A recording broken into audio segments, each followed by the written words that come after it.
यशोदानन्दन व्रज जनरञ्जन यमुनातीरा वनचारि यमुनातीरा वनचारि जय राधा माधव कुंज बिहारी गोपी जन वल्लभ गिरिवरधारी जय राधा माधव कुंज बिहारी गोपी जन वल्लभ गिरिवरधारी.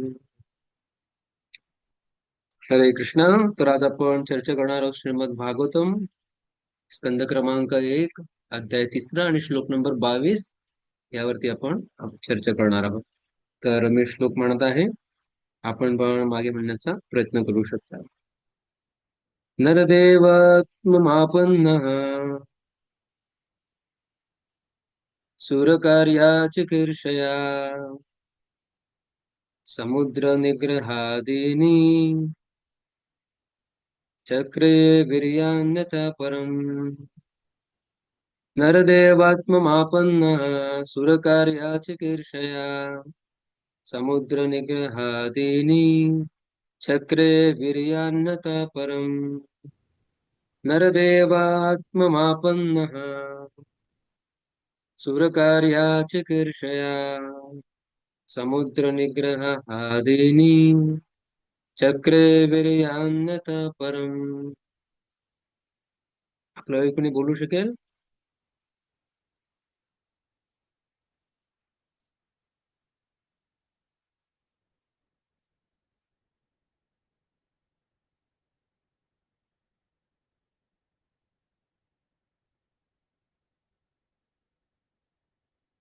हरे कृष्णा.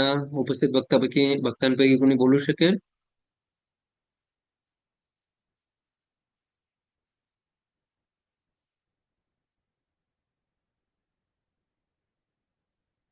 हरे कृष्णा.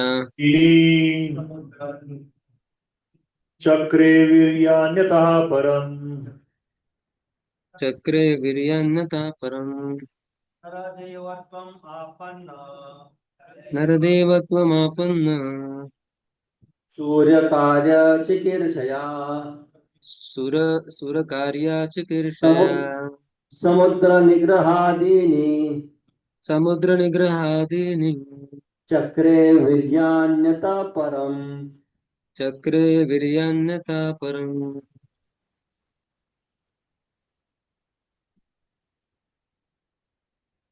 नरदेवात्ममापन्नः नरदेवत्वमापन्नः सुरकार्यचिकीर्षया सुरकार्याचिकीर्षया समुद्रनिग्रहादीनि समुद्रनिग्रहादीनि चक्रे वीर्यान्यतः परम्.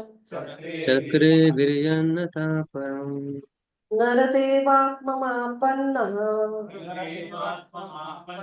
सूरकार्यचिकीर्षया समुद्रनिग्रहादीनि समुद्रनिग्रहादीनि चक्रे वीर्यान्यतः परम्. चक्रे वीर्यान्यथा परम्.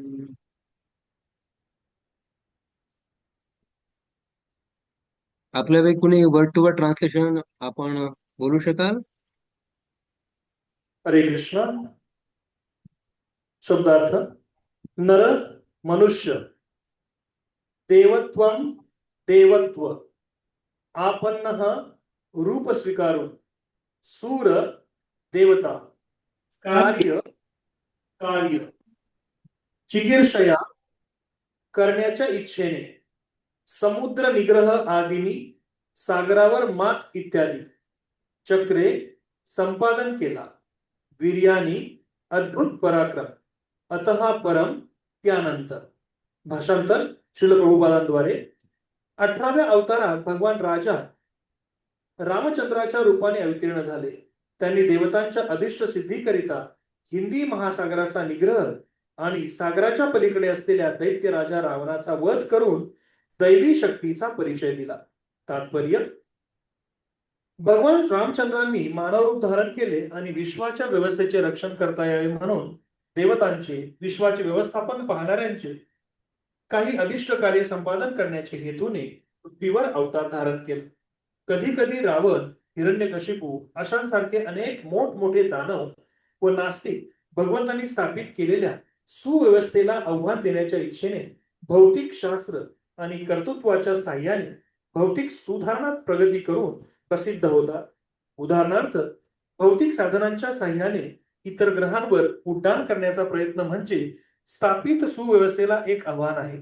प्रत्येक ग्रहलोकाची परिस्थिती भिन्न भिन्न स्वरूपाची असते आणि भगवंतांनी केलेल्या नियमांनुसार विशिष्ट हेतूकरिता मानवांचे विभिन्न वर्ग त्या ग्रहलोकात सामावलेले असतात.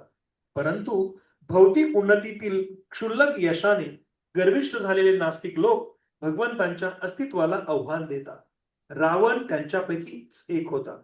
त्याला वाटत होते की कोणतीही आवश्यक पात्रता नसताना सामान्य मनुष्यांना आपण भौतिक साधनांद्वारे इंद्रलोकात किंवा स्वर्गात पाठवू शकू.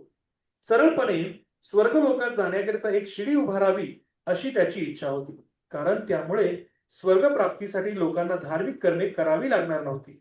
तसेच भगवंतांनी प्रस्थापित केलेल्या नियमांविरुद्ध इतर कृत्य करावयाची त्याला इच्छा होती. त्याने साक्षात भगवान रामचंद्रांच्या अधिकाराला आव्हान दिले आणि त्यांची पत्नी सीता हिला पळवून नेले. अर्थात देवतांची इच्छा आणि प्रार्थनेनुसार ते या राक्षसाला दंड देण्यासाठी अवतीर्ण झाले. त्यांनी रावणाचे आव्हान स्वीकारले. त्यांचे पूर्ण कार्य रामायणाची विषयवस्तू आहे. प्रभू श्री रामचंद्र हे भगवंत आहेत. त्यामुळे त्यांनी अशी अद्भुत दैवी कार्य केली की भौतिकदृष्ट्या प्रगत रावणासहित कोणाही मानवास ती करणे शक्य नाही. प्रभू श्री रामचंद्रांनी पाण्यावर दगड तरंगविले आणि हिंदी महासागरावरून पलीकडे जाणारा राजमार्ग निर्माण केला. आधुनिक वैज्ञानिकांनी भारहीनतेच्या क्षेत्रात संशोधन केलेले आहे, परंतु इच्छेनुसार कुठेही भारहीनता आणणे शक्य नाही. भारहीनता ही भगवंतांची निर्मिती आहे आणि त्याद्वारे ते प्रचंड स्वरूपाचे ग्रह उडवू शकतात व तरंगवू शकतात. त्यांनी या पृथ्वीवरील दगडांना भारहीन केले आणि कोणत्याही आधाराविना समुद्रावरून सेतू निर्माण केला.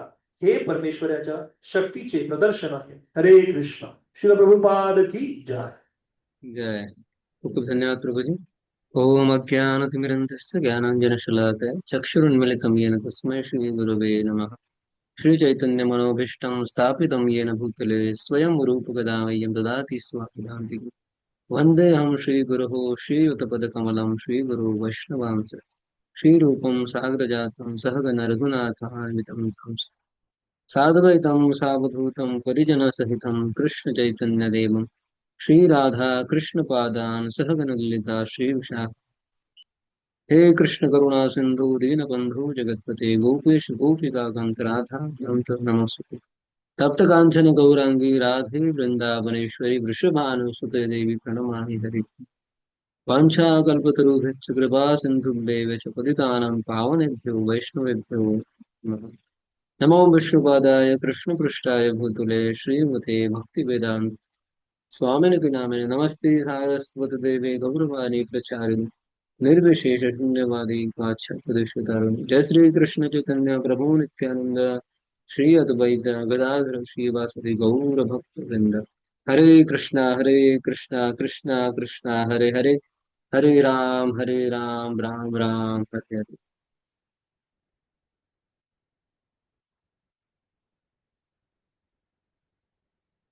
हरे कृष्णा.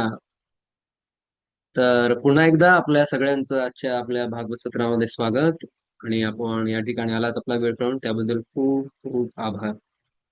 आशा करतो की माझा आवाज आपल्यापर्यंत व्यवस्थित येत असेल. अं, तर आज आपण हा जो विशेष जो आजचा श्लोक आहे आणि पूर्ण श्लोक आज या अध्यायाचं नाव आहे भगवंत. या संपूर्ण विविध अवतारांचे स्त्रोत आहेत आणि आजचा जो अवतार आहे त्यांच्याबद्दल आपण चर्चा करणार आहोत. ते आहेत प्रभू श्री रामचंद्र. तर आज आपण बघतो आपल्या सगळ्यांनाही अनुभव आला असेल की संपूर्ण आपल्या भारत देशामध्ये सर्वात जास्त जर कोणते व्यक्ती ज्यांची ख्याती असेल, ज्यांचा महिमा आजही प्रत्येक व्यक्तीच्या हृदयामध्ये आजही त्या व्यक्तीची महती, त्यांचा महिमा, त्यांचं गुणगान, त्यांचं चरित्र याबद्दल चर्चा केली जाते. आजही खेडेगावामध्ये आपण गेलो कुठे, आमच्या गावामध्ये मला आठवतं, सकाळी सकाळी उठताना लोक ज्यावेळी बाहेर पडतात, एकामेकाला भेटल्यानंतर पहिला शब्द काय निघतो? राम राम. तर राम हे आपल्या संस्कृतीचा कणा आहे, असं आपण म्हणू शकतो. आपली जी भारतीय संस्कृती आहे, त्या संस्कृतीमध्ये रामायणाला एक अविभाज्य स्थान आपण द्यायला पाहिजे. कारण रामायण एवढ्या वर्षापूर्वी, हजारो लाखो करोडो वर्ष होऊन गेले रामायण होऊन, पण आजही लोकांच्या मनामध्ये तेवढंच आदराचं स्थान, तेवढाच आपुलकीचं स्थान रामायणासाठी आहे. आणि हे केवळ भारत देशाची परिस्थिती नव्हे. आपल्याला ऐकून आश्चर्य होईल की वेगवेगळे देश आहेत भारताच्या बाहेर, तिथेही रामायण अतिशय प्रचलित आहे. इंडोनेशिया नावाची कंट्री आहे, एक देश आहे, त्यांचं राष्ट्रीय पुस्तक आहे रामायण. जसं आपण भगवद्गीतेला मान्यता देतो, तसंच त्यांच्या संपूर्ण देशासाठी राष्ट्रीय पुस्तकाचं स्थान त्यांनी रामायणाला दिले. तर असे भरपूर जे भारताच्या बाहेर लोक आहेत, त्यांच्या मनामध्येही रामायणाला एक विशेष दर्जा आहे. आणि आपण बघतो, ज्यावेळी शुकदेव गोस्वामी परीक्षित राजांना श्रीमद भागवत सांगतायत, आणि 9व्या स्कंदामध्ये ज्यावेळी आता रामायणाचं वर्णन करण्याची वेळ येते, तर त्यावेळी देखील शुकदेव गोस्वामी परीक्षित राजांना म्हणतायत, हा, मला चांगल्या रीतीने माहिती की तुम्ही रामायण बऱ्याच वेळा ऐकलं असेल, तर म्हणून मी रामायणाला विस्तृत रूपामध्ये वर्णन करणार नाहीये. कारण रामायण हे घडलं कधी? त्रेतायुगामध्ये. नंतर द्वापर युग, जेव्हा कृष्ण आले, जेव्हा महाभारत घडलं, आणि महाभारतानंतर पांडवांचे जे वंशज आहेत, परीक्षित राजा, तर त्यांना बोलताना शुकदेव गोस्वामी म्हणतायत की तुम्हाला मी रामायण विस्तृत रूपात सांगणार नाहीये. का? कारण तुम्ही, मला खात्री आहे की तुम्ही बऱ्याच वेळा रामायण हे ऐकलं असेल.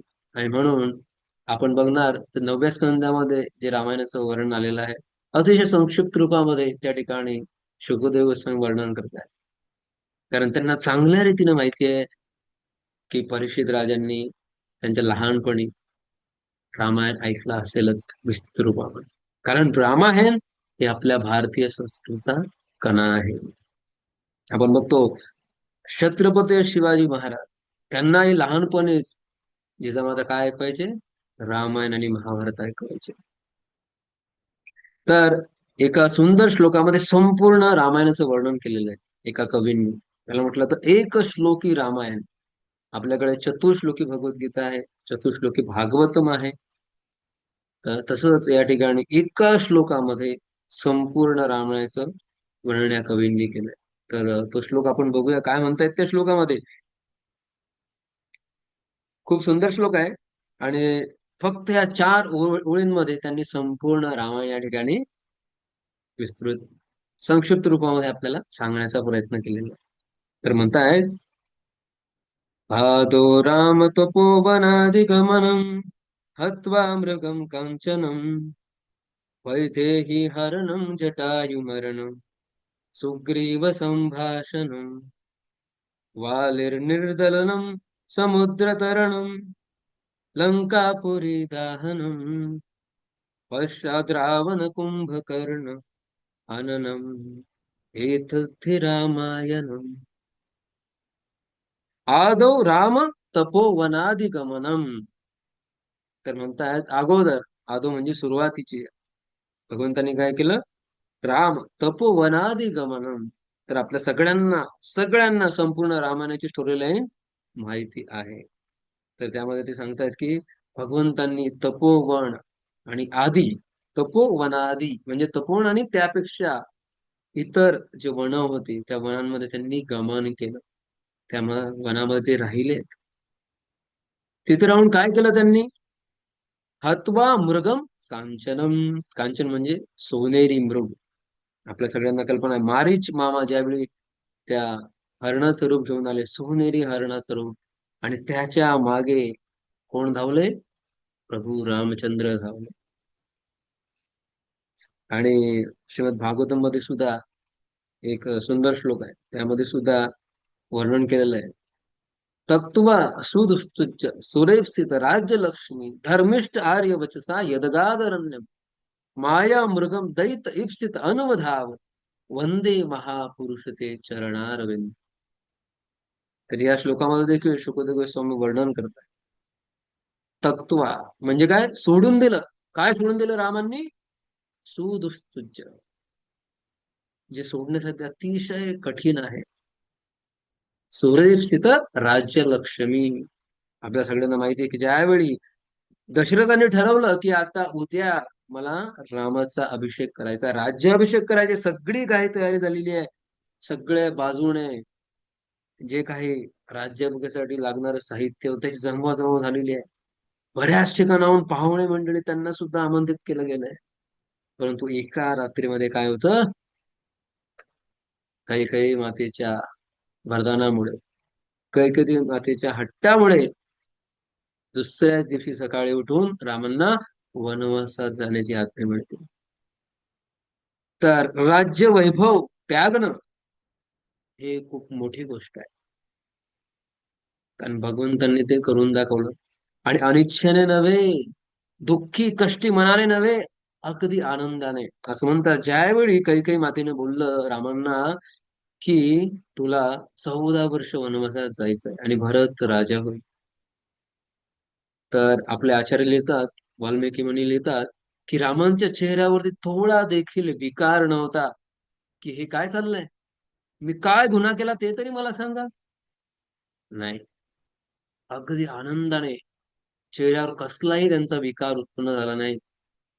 एवढं मोठं जीवनामध्ये परिवर्तन झालं तरी सुद्धा. आता राज्याभिषेक होणारे राम, आता त्यांना कुठे जावं लागतंय?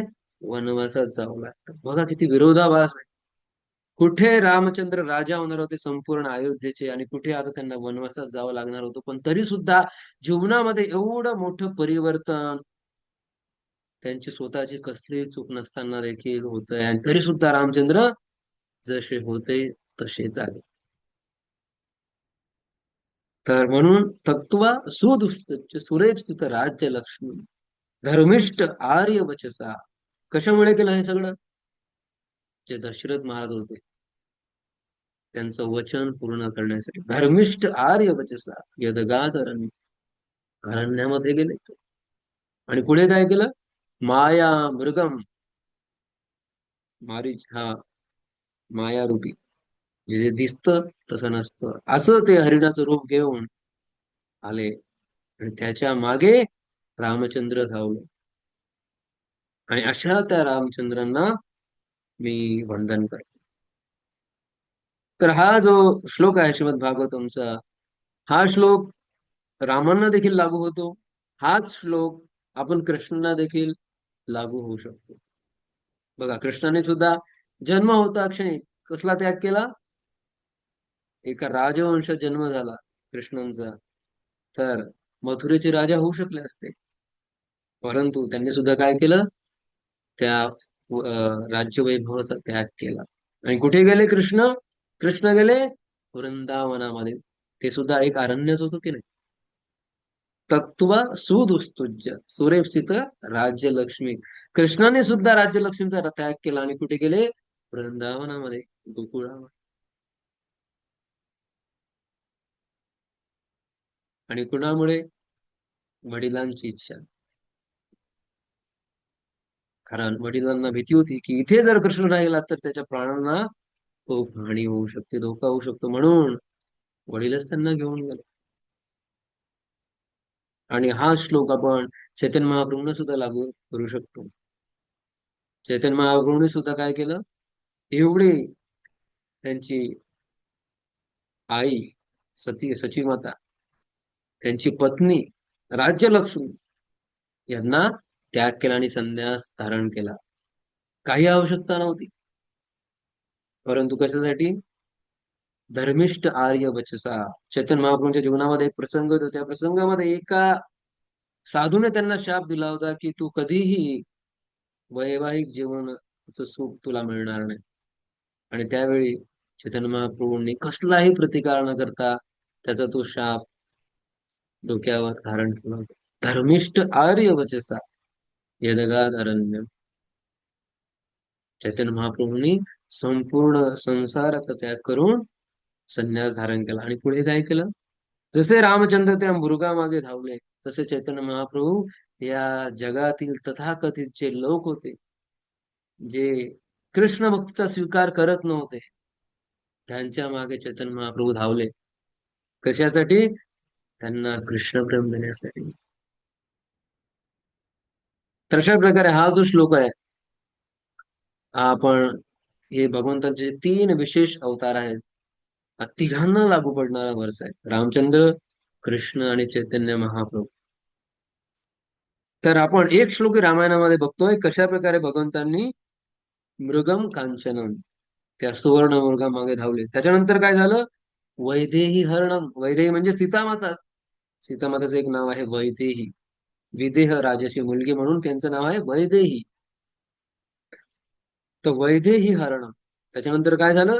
जटायूंनी प्रयत्न केला रावणाचं सीतामातेला, ज्यावेळी रावण घेऊन चाललेला आहे, पूर्ण प्रयत्न केला थांबवण्याचा. सीतामातेने तर फक्त सांगितलं होतं की कृपा करून फक्त माझ्या रामांना तू सूचना दे की रावणाने माझं अपहरण केलंय. कारण सीतामातेला ही कल्पना आहे की रावणापुढे जटायूचा कसलाही निभाव लागणार नाही. एकीकडे राक्षसराज दशानन रावण आहे आणि दुसरीकडे वयोवृद्ध झालेला तो जटायू, त्याचा काय निभाव लागणार? पण तरी सुद्धा जटायूला हे बघितलं गेलं नाही की माझ्या डोळ्या समक्ष जर कोणी सीतेला घेऊन जात असेल आणि मी कसलाही प्रतिकार करू नये, हे शक्य नाही. आणि म्हणून प्राणाची पर्वा न करता जटायूंनी काय केलं? रावणाशी 2 हात केले. आणि मग नंतर काय झालं आपल्या सगळ्यांना कल्पना आहेच. तर जटायू मरण, पुढे सुग्रीव संभाषण. ज्यावेळी पुढे चालून भगवंत जातात किष्किंधा क्षेत्रामध्ये, तिथे शबरी मातेला भेटल्यानंतर पंपा सरोवर प्रदेशामध्ये गेल्यानंतर तिथे सर्वप्रथम त्यांची भेट होती हनुमानजींची. रामायणामध्ये सगळ्यात प्रथम जर कुठे हनुमानजी रामांना भेटत असतील तर तो हा प्रसंग आहे. किष्किंधेमध्ये ऋषिमुख नावाचा जो पर्वत आहे त्याच्या पायथ्याशी तिथे हनुमानजी भेटतात रामांना एका ब्राह्मणाच्या वेशामध्ये येऊन. कारण सुग्रीवांनी त्यांना पाठवलेलं असतं की जाऊन जरा चौकशी करा की हे 2 व्यक्ती कोण आहेत. दिसायला तर हे दिसतायत क्षत्रिय, परंतु त्यांचा वेश आहे मुनींसारखा. कदाचित यांना माझ्या भावाने वालीने तर माझ्यासाठी नाही पाठवलंय, मला मारण्यासाठी. आणि मग त्यावेळेस हनुमानजींची त्यांना भेट होते.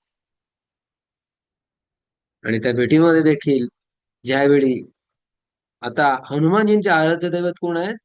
प्रभू श्री रामचंद्र. परंतु ते रामांना ओळखू शकत नाही. तर विचारणा करते की तुम्ही कोण आहात? तर रामांना ही गोष्ट आवडत नाहीये की हा व्यक्ती माझा निरंतर दास आहे. आणि माझा दास एक स्वामीला ओळखू शकत नाहीये त्याच्या. आणि नंतर या प्रसंगानंतर हनुमानजी हा प्रश्न विचारतात देखील त्यांना. तर राम उत्तर देत नाहीयेत. उत्तर द्यायला सांगतात लक्ष्मण सांगतात की हे दशरथ राजाचे पुत्र सूर्यवंशी रघुकुलवंशी राम आहेत. आणि स्वतःची ओळख काय देतात लक्ष्मण, हे खूप महत्वाची गोष्ट आहे. असं नाही म्हणत की हो मी पण दशरथांचाच पुत्र आहे. हा ठीक आहे, यांच्यामध्ये जर काही गुण असतील तर माझ्यामध्ये पण ते गुण आहेत आणि थोडेफार कमी प्रमाणात असतील, पण मी सुद्धा दशरथांचाच पुत्र आहे, एक राजपुत्र आहे. नाही, अशा प्रकारे ओळख देत नाहीत. लक्ष्मणजी स्वतःची ओळख करून देतात की हे दशरथांचे पुत्र आहेत आणि अशा प्रकारे वडिलांच्या वचनामुळे त्यांचं वचन पूर्ण करण्यासाठी हे आता वनवासामध्ये आले. आणि यांची महानता आहे की हे मला स्वतःचा भाऊ समजतात. मला स्वतःच्या भावाचा दर्जा यांनी दिला. बघा, ही आहे लक्ष्मणांची महानता. स्वतःची ओळख राजपुत्र म्हणून नाही करून देते, म्हणतायत की ही रामांची महानता आहेत की ते मला स्वतःचा भाऊ समजतात.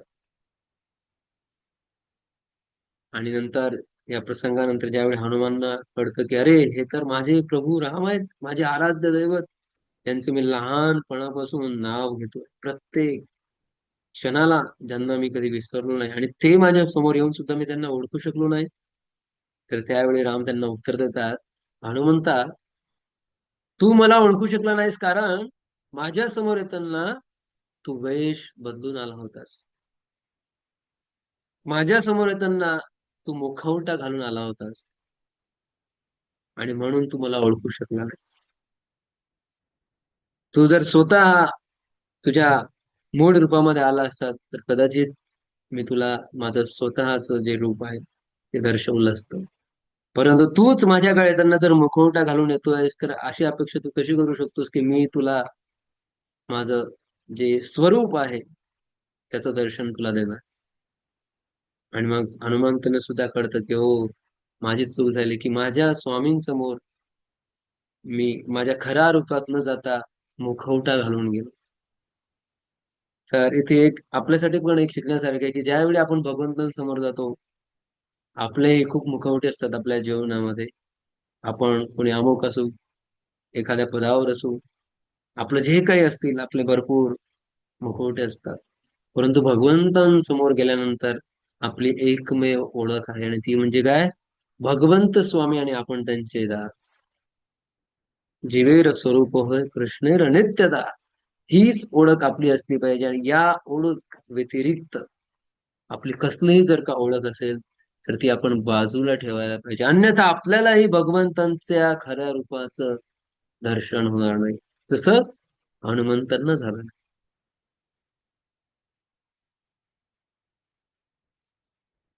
तर अशा प्रकारे सुग्रीवाशी मैत्री होते. हे झालं सुग्रीव संभाषण. नंतर पुढे म्हणतात वालीर निर्दलनम. वालीचा वध केला भगवंतांनी. समुद्र तरणम, पुढे चालून समुद्राला, समुद्रावरती सेतू बांधला आणि समुद्राला तरून गेले. पुढे लंकापुरी दहनम, हनुमंतांनी काय केलं पुढे? अशोक वाटिकेला जाऊन दहन केलं लंकेचं. आणि त्यानंतर पश्चात रावण कुंभकर्ण हननम, हे दोन प्रमुख जे राक्षस होते त्यांचा वध केला. आणि यालाच म्हणतात रामायण. तशा प्रकारे या एका श्लोकामध्ये या कवींनी संपूर्ण रामायण सांगण्याचा प्रयत्न केलेला, ठळक घटनांचा उल्लेख केलाय आणि यालाच रामायण म्हणतात. तर आपण सुद्धा या ठिकाणी सत्र थांबवायचं का की झाला रामायण संपलं, पूर्ण रामायण ऐकलं, आता आपण इथे विराम घेऊ शकतो? नाही, अजून आपण थोडी अजून चर्चा करायला पाहिजे. कारण एका श्लोकामध्ये म्हटलंय श्रीराम चरित अति पावन, मधुर सरस और अति मन भावन. रामांचं चरित्राचं गुणगान करणं अशा प्रकारे आहे, आपण कितीही त्यांचं गुणगान केलं तरी आपली तृप्ती होणार नाही, पण त्याच वेळी आपल्याला समाधान सुद्धा मिळेल.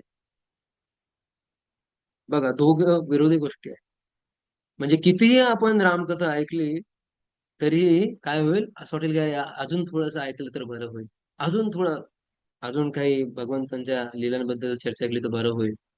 परंतु हे सगळं चालू असताना आपल्याला एक आंतरिक समाधान सुद्धा मिळेल. सीताराम चरित अति पावन, मधुर सरस और अति मन भावन. अशा प्रकारे मनमोहक भगवंतांच्या लीला आहेत. आणि ह्या सगळ्यांचं श्रेय जातं श्री वाल्मिकी मुनी यांना. तर आजही आपल्याकडे भरपूर रामायण उपलब्ध आहेत, पण मूळ जे रामायण आहे त्याचं श्रेय जातं, त्याची रचना करण्याचं श्रेय जातं वाल्मिकी मुनी यांना. कूजंतम राम रामेति मधुरम मधुराक्षरम आरुह्य कविता शाखा वंदे वाल्मिक कोकिल. तर या श्लोकामध्ये वाल्मिकी मुनींना वंदन करताना म्हटलेलं आहे की वाल्मिकी मुनी कशा प्रकारे एका कोकिळेप्रमाणे आहे. आणि कोकिळेचा आवाज कसा असतो? अतिशय मधुर असतो. तर या संपूर्ण जेवढी ग्रंथ संपदा आहे, जेवढे वाङ्मय आहे, त्या सगळ्यांची तुलना कशी केली आहे? एका वनाशी केलेली आहे. आणि या वनामध्ये जे वाल्मिकी रूपी कोकिळा आहे ते गातायत. काय गातायत? रामायण गातायत. अशा वाल्मिकी मुनींना मी वंदन करतो. परत वाल्मिकी मुनींची तुलना एका सिंहाशी सुद्धा केली. वाल्मिकी मुनी सिंहस्थ कविता वनचारे शृणुवत रामकथा नादम कोणयंती परांगती. एका सिंह, जसा सिंह गर्जना करतो त्याच प्रकारे या कवितेने भरलेल्या वनामध्ये काय करतायत? गर्जना करतायत. शृणुवत रामकथा नादम, रामांच्या कथेचा नाद होतोय. आणि हे सगळं ऐकून काय मिळेल? कोणयंती परांगती, कोणालाही परंगती प्राप्त होऊ शकते. म्हणून अशा वाल्मिकींना आपण प्रणाम करायला पाहिजे की त्यांच्यामुळे आज आपल्याला रामायण उपलब्ध आहे चर्चा करण्यासाठी. त्यांच्यामुळे आज आपल्याला ऐकण्यासाठी रामांची महती, रामांचे गुण ऐकण्यासाठी काहीतरी उपलब्ध आहे. तर याची सुरुवात कुठून होते?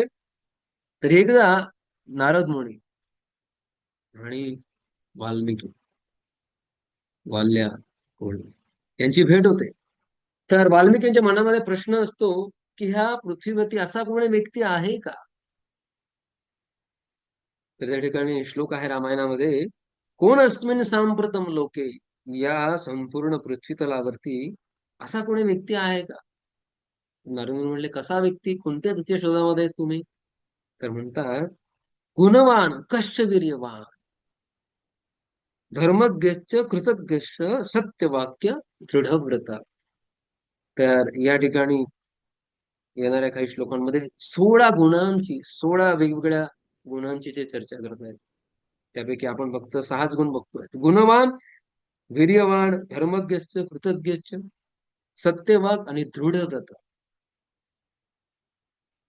तर म्हणतायत की असा कोणी व्यक्ती आहे का की ज्याच्याकडे हे सगळे गुण एकाच वेळी आहेत?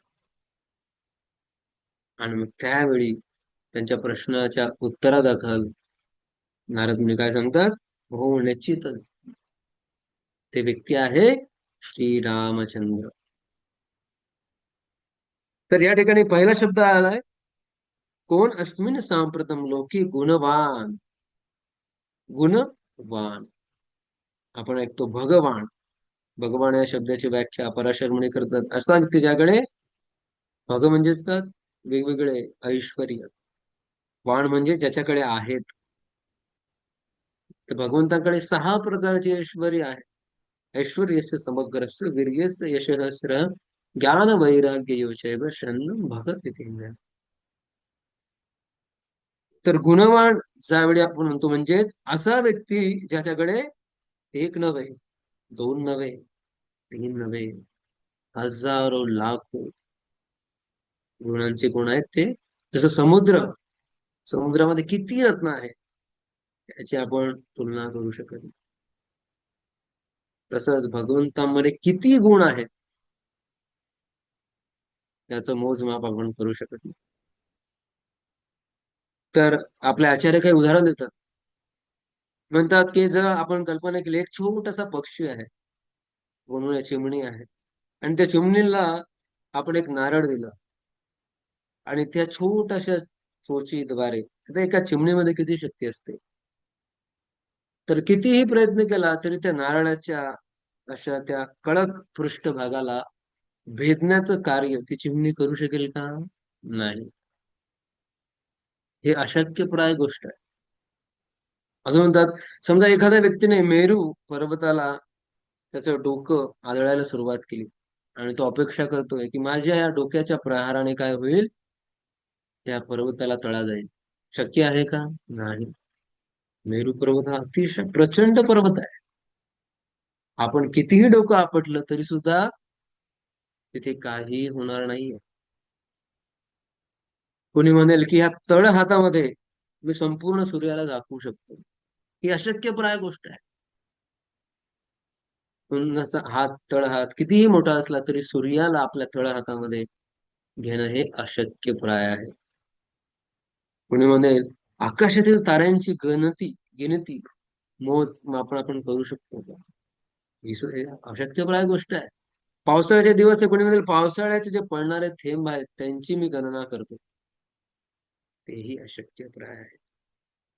आणि याही पेक्षा पृथ्वीवरच्या प्रत्येक अणूंची संख्या जर कोणी मोजण्याचं ठरवलं तर त्याला त्यामध्ये यश येईल का? नाही. या सगळ्या अशक्यप्राय गोष्टी आहेत आणि आपले आचार्य म्हणतात, समजा यदा कदाचित कुणाला अशी शक्ती प्राप्त झाली आणि ह्या सगळ्या अशक्यप्राय गोष्टी ज्याची आपण आता चर्चा केली त्यामध्ये कदाचित कुणी सफल होईलही, परंतु भगवंतांचे गुण किती आहेत याची गिनती, याचं मोजमापन आपण कधीही करू शकत नाही. ही आहे भगवंतांच्या गुणांची महती.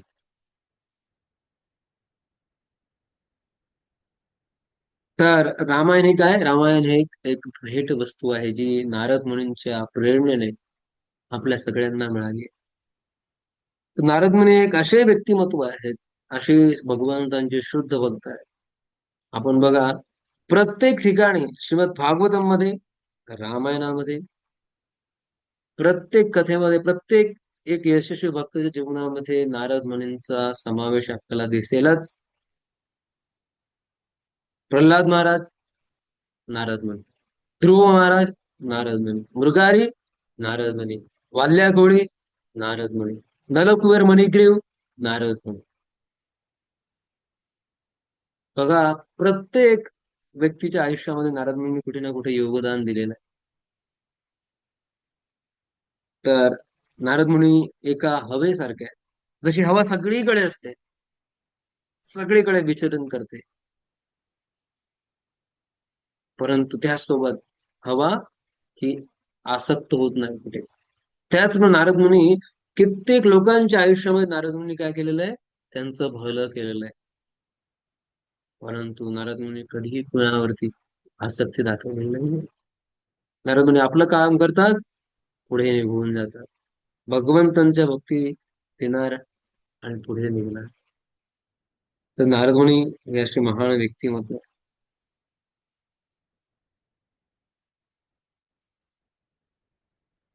तर नारद मुनींच्या त्या इन्स्पिरेशनमुळे, त्या प्रेरणेमुळे वाल्मिकींनी काय केलं? पुढे चालून रामायणाची रचना केली.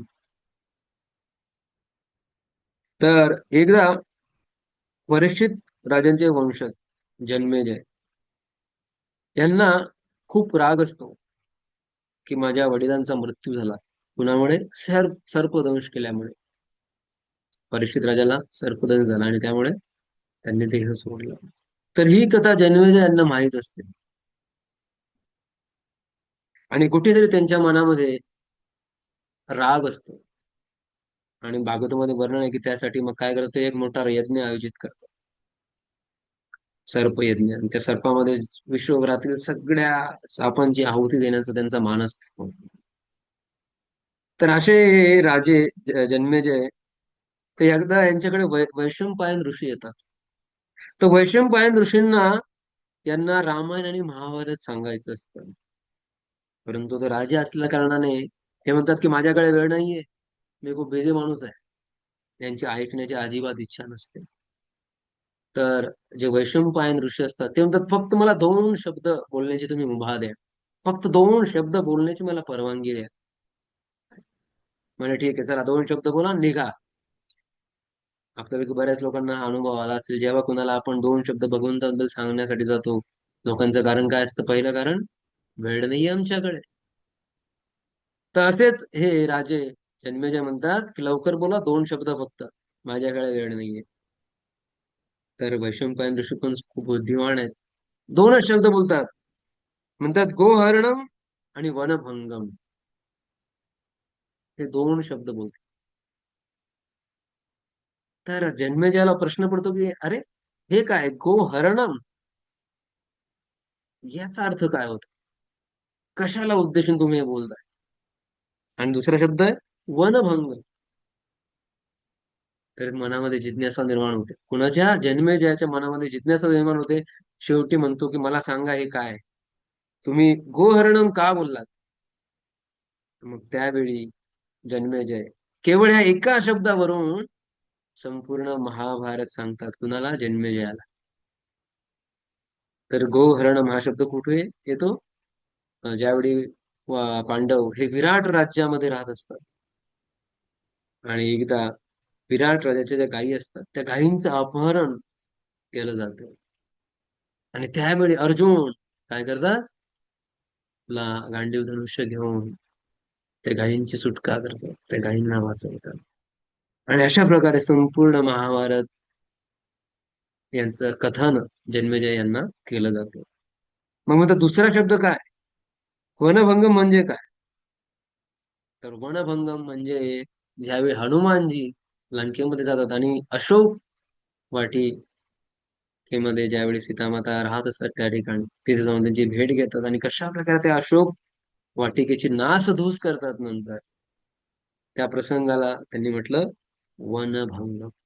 अशोक वन त्याचा विध्वंस केला म्हणून वनभंग. आणि अशा प्रकारे संपूर्ण रामायण सुद्धा जन्मेजय यांना सांगतात. आणि अशा प्रकारे काय होतं, संपूर्ण रामायण आणि महाभारत हे त्यांना ऐकवलं जातं. मग ते विचारतात, आता मला राजा हे सांग की या पूर्ण दोन्ही कथेतून तू काय शिकलास, तुला काय शिकायला मिळालं? तर जन्मेजय राजा खूप हुशार आहेत, बुद्धिमान आहेत, पांडवांचे वंशज आहेत. म्हणतात की जनरली लोक उत्तर देतील की धर्म, अर्थ, काम आणि मोक्ष या 4 गोष्टी मी शिकलो. परंतु म्हणतात की माझा निष्कर्ष यापेक्षा थोडा वेगळा आहे. म्हणतायत माझ्या मनामध्ये ज्या काही इच्छा होत्या, धर्म, अर्थ, काम आणि मोक्ष यांच्या पलीकडे जाण्याची मला आता प्रेरणा मिळाली आहे. या इच्छा आता माझ्या दूर झालेल्या आहेत. कारण आपण बघतो जास्तीत जास्त या 4 गोष्टीपर्यंत लोक विचार करतात.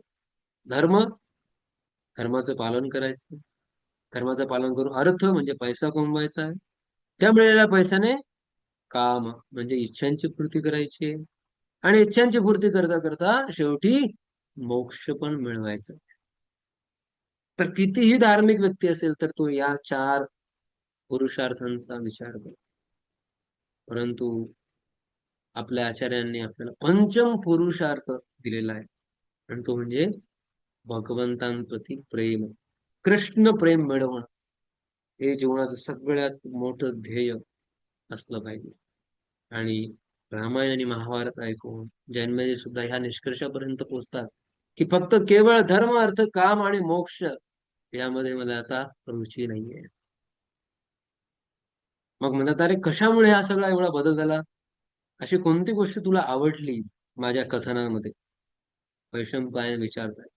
तर म्हणतात भगवंतांचे नाम, रूप, गुण आणि लीला यामध्ये माझं मन आता आकृष्ट झालेलं. तर अशा प्रकारे जन्मेजय यांच्या जीवनामध्ये हा परिवर्तन होतो. आणि आपण बघतो आजही, जरी आपल्यापैकी सगळ्यांना रामकथा माहिती आहे, भारतामध्ये बऱ्याचशा लोकांना रामकथा माहिती आहे, पण आजही जर कथेमध्ये आपण बसलो तरी आपल्या मनाला एक विलक्षण समाधान प्राप्त होतं. कारण त्या कथेचा, रामांच्या कथेचा तो प्रभाव आहे. बघा, असं नाही की आपण प्रत्येक वेळेस काही एक नवीन घटनाक्रम त्याला देत असतो. नाही, तीच रामकथा आहे, तेच घटनांचं वर्णन आहे.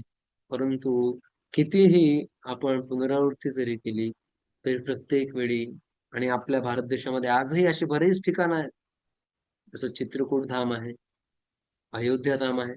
आपण यावेळेस लवकरच येणाऱ्या नोव्हेंबरमध्ये कार्तिक यात्रेमध्ये अयोध्येला जाणार आहोत. तर आजही अशा ठिकाणी असे प्रामाणिक साधू आज देखील आहेत. तर एकदा ब्रजबिहारी प्रभू सांगत होते की एकदा काही ब्रह्मचाऱ्यांची यात्रा होती आणि ते अयोध्येला गेले होते. खूप वर्षांपूर्वीची गोष्ट आहे. तर म्हटले की थोडा आम्हाला मध्ये ब्रेक होता, तर त्यांच्यासोबत अजून एक ब्रह्मचारी होते. त्यांनी विचार केला की आपण जरा जाऊया आजूबाजूला काही जे जुने मंदिरं आहेत त्या मंदिरांना आपण भेट देऊया. तर सगळ्यांनी दोघांनी ठरवलं की चला आपण जाऊया. तरी दोघं मित्र गेले आणि एक कुठेतरी कोपऱ्यामध्ये एक खूप पुरातन राम मंदिर त्या ठिकाणी त्यांना दिसलं. आणि त्या ठिकाणी एक विलक्षण दृश्य यांना दिसलं. यांनी बघितलं की एक व्यक्ती आहे त्यांच्या समोर, रामचरितमानस. उत्तर भारतामध्ये आजही रामचरितमानस ऐकणारे, वाचणारे, कंठस्थ असणारे साधू भरपूर आहेत. तर त्यांनी बघितलं त्या ठिकाणी ते रामायण वाचतायत. त्यांचे डोळे बंद आहेत. पुढे फक्त 2 लोक बसले आहेत. काही अंतरावरती काही ज्या माताजी आहेत त्या भगवंतांच्या शृंगार सेवा करतात, भगवंतांसाठी हार बनवतात. बस एवढंच. आणि अतिशय जुनं पडकं ते मंदिर, त्या ठिकाणी हे जाऊन बसतात. आणि तो व्यक्ती डोळे बंद, त्याला कसलीही अपेक्षा नाही की माझ्यासमोर किती लोक बसले आहेत, ते काय म्हणतायत, काहीही नाही. आणि हा अतिशय मग्न, त्याच्या डोळ्यातून अश्रू वाहत आहेत. आणि संपूर्ण रामचरितमानस, पूर्ण रामकथा तो बोलतो. आणि तुम्ही सांगतात की असं अर्धा तास नव्हे, 1 तास नव्हे, तब्बल 2 तास होऊन गेले. आणि त्यानंतर तो व्यक्ती थांबला. तर आजही भरपूर लोक आहेत ज्यांनी त्यांचं जीवन संपूर्ण राम राम आणि राम, बस यासाठी त्यांनी दिले. तर भारत देशाचं हा खूप मोठी संपदा आहे की असे साधू आजही आपल्यामध्ये आहेत. तर ज्यावेळी हनुमानजींचा आपण प्रसंग घेऊया, ज्यावेळी हनुमानजी रामांना एवढी सुंदर बातमी देतात की सीता मातेचा शोध आता लागलेला आहे. तर राम खूप आनंदी होतात. रामांची इच्छा असते काहीतरी हनुमंताला द्यायला पाहिजे, एवढं कठोर कार्य त्यांनी पूर्ण केलेलं आहे. परंतु देणार काय, वनवासी आहे, द्यायला काही नाहीये. तर त्यावेळी हनुमानजींना आलिंगन देतात. भगवंतांकडून आलिंग प्राप्त होणे ही खूप मोठी गोष्ट आहे. सहसा भगवंत कुणालाही आलिंगन देत नाही, फक्त बलरामजी आणि लक्ष्मी देवी किंवा भगवंतांच्या इतर राण्या यांनाच तो अधिकार प्राप्त होतो. परंतु पुरुष व्यक्तींमध्ये भगवंत सहसा कुणाला आलिंगन देत नाही.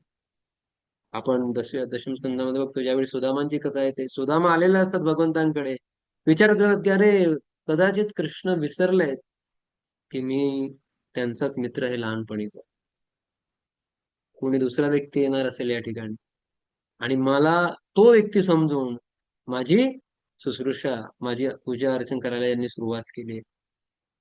आणि कृष्ण ओळखतात की सुदामाच्या मनामध्ये काय चाललं. आणि मग कृष्ण सांगू लागतात, अरे सुदामा, असा विचार करू नकोस की मी तुला ओळखलं नाहीयेस. तुला आठवतं ज्यावेळी आपण लहानपणी सांदीपनी मुनींच्या आश्रमामध्ये होतो आणि एक दिवस आपण गुरुमातेने आपल्याला सांगितलं की यज्ञासाठी लाकूड वगैरे आणायचंय, आणि मग आपण वनामध्ये गेलो आणि तिथे असताना अचानक वादळ आलं, अवकाळी पाऊस आला, आणि त्यावेळी आपण एकमेकांचा हात पकडून धरला. आणि कशा प्रकारे मग दुसऱ्या दिवशी सकाळी आपले गुरु आपल्याला शोधण्यासाठी आले. आणि ज्यावेळी गुरुंनी बघितलं की कशा प्रकारे माझ्या शिष्यांनी एकमेकाला धरून ठेवलंय आणि त्याच सोबत जे यज्ञासाठी लागणारं लाकूड आहे ते सुद्धा धरून ठेवलंय, तर गुरु खूप प्रसन्न झाले आणि मग त्यांनी आपल्याला आशीर्वाद दिला. तुला आठवतं? आणि मग त्यावेळी सुद्धा आम्हाला कळलं की नाही नाही नाही, कृष्णांनी बरोबर ओळखले की मी कोण आहे. मी त्यांचा तोच मित्र आहे लहानपणीचा. आणि मागायला आलेले असतात. इच्छा मागण्याची नसते, पण त्यांच्या पत्नीने पाठवलेलं की जा, कारण तुमची परिस्थिती बघूनच भगवंत निश्चितच तुम्हाला काहीतरी देईल. परंतु कृष्ण विचार करतायत की याने माझ्यासाठी भिक्षाटन करून, शेजारी पाजारी जाऊन 4 घरातून भिक्षा मागून पोहे पाठवले.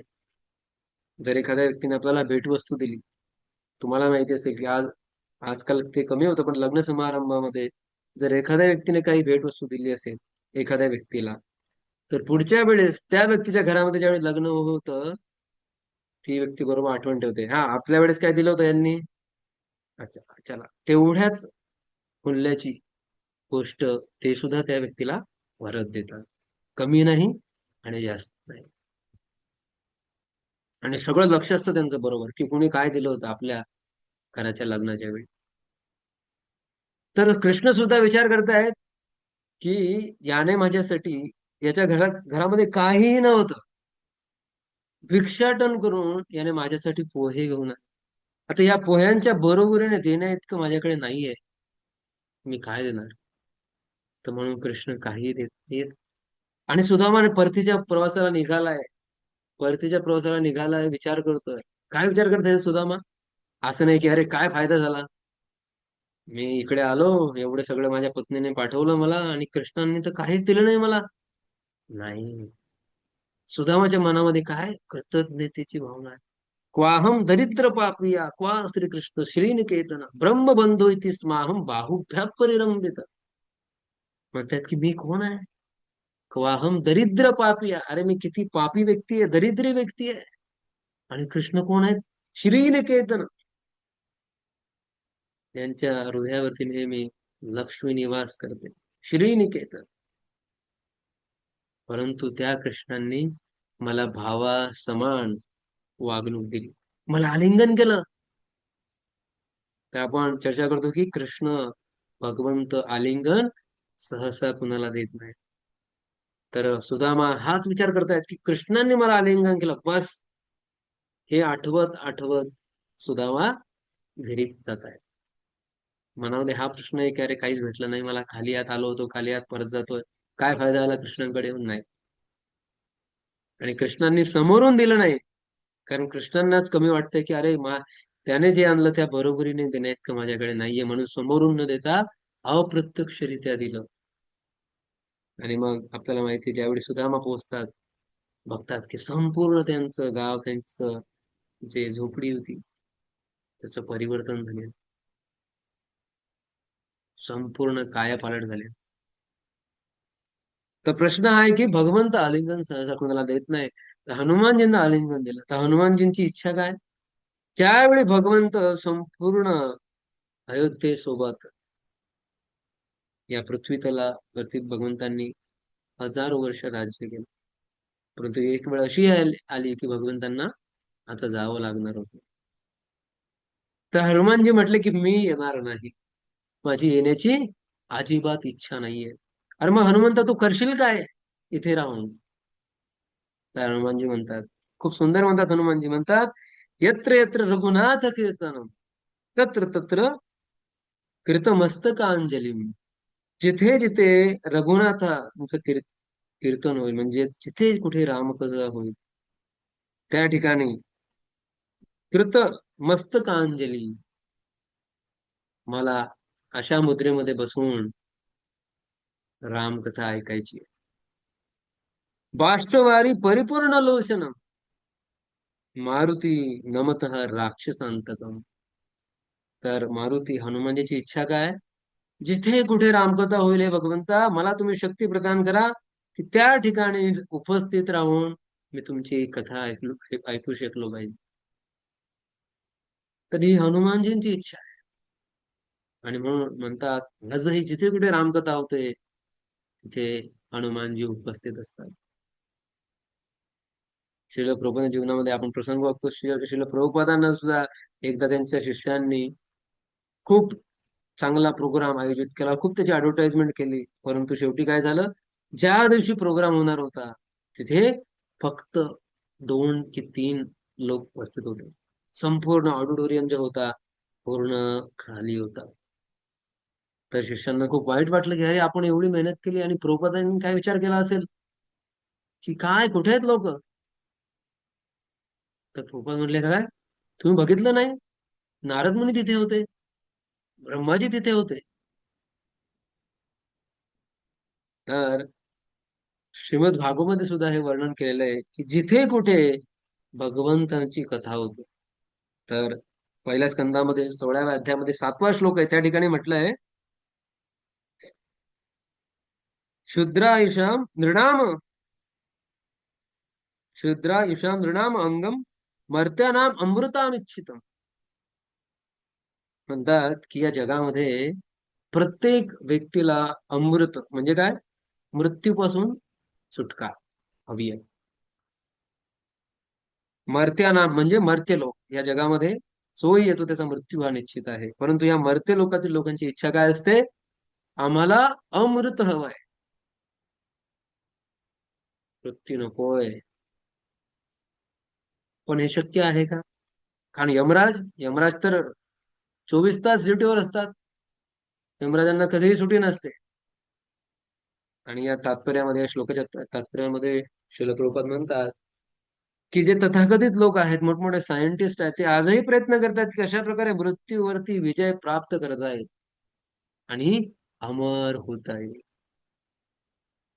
परंतु म्हणतात तशा वैज्ञानिकांवर सुद्धा मृत्यूची झळप आल्याशिवाय राहत नाही. मग जर मृत्यूपासून आपला बचाव करून घ्यायचा असेल तर काय करावं लागेल,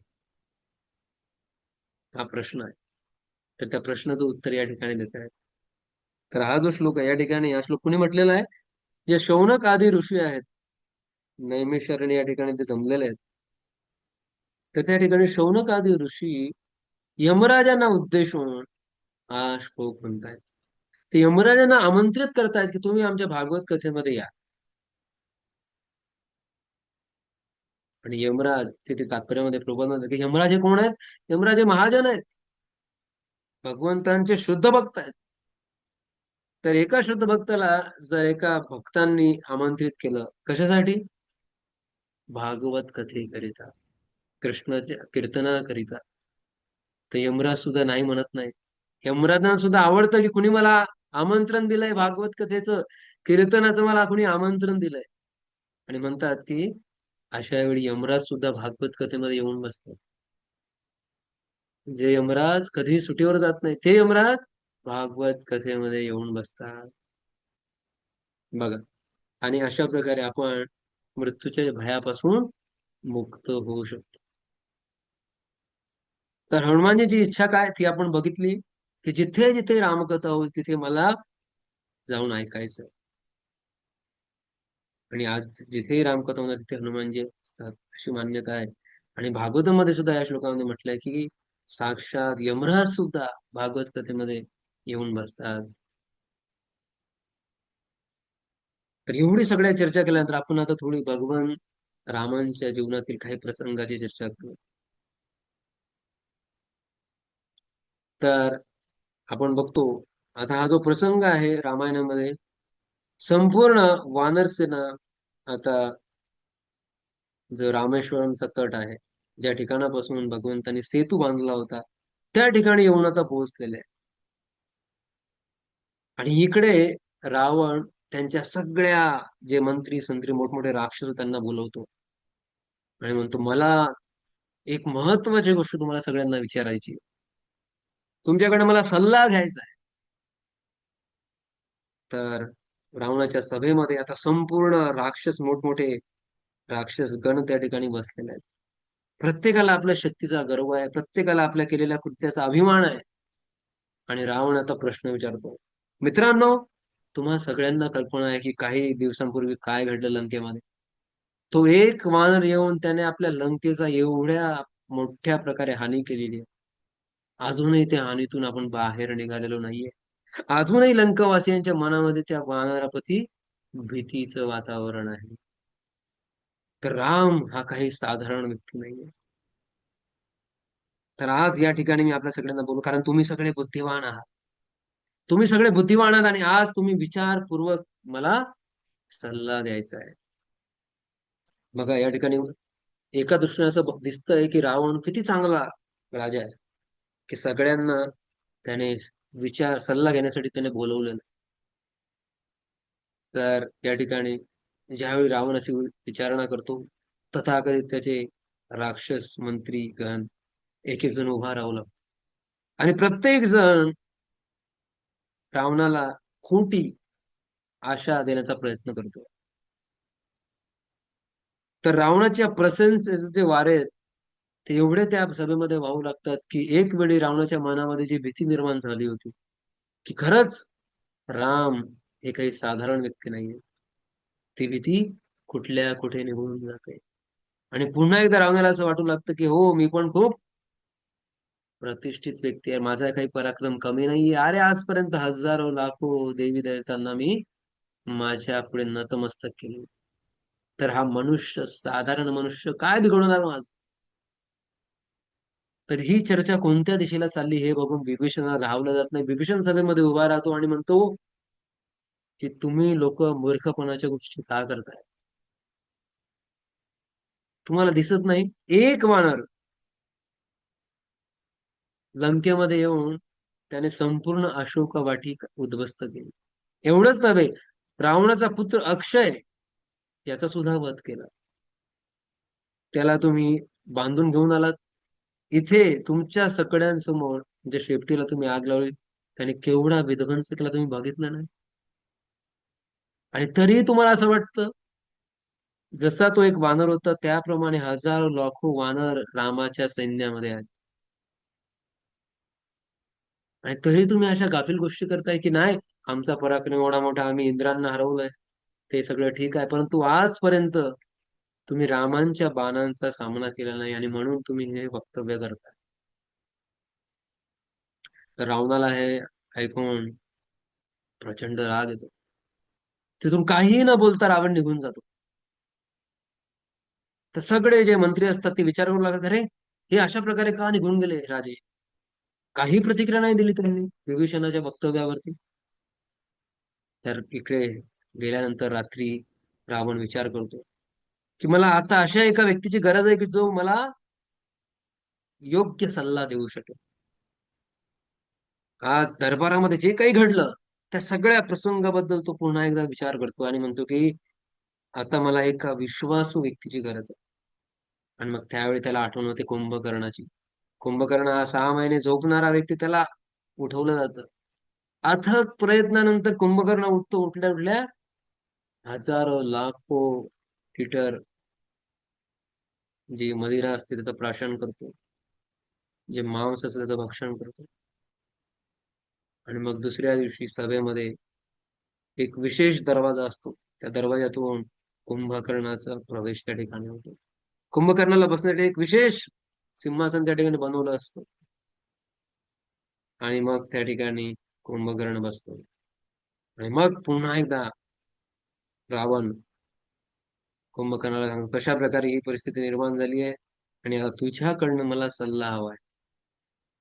तर त्यावेळी कुंभकर्ण पहिल्यांदा रावणाला विचारतो की ज्यावेळी तू सीतेचं अपहरण करण्याचं ठरवलं होतं त्यावेळी तू आमची त्यावेळी तू आम्हाला विचारलं होतंस का.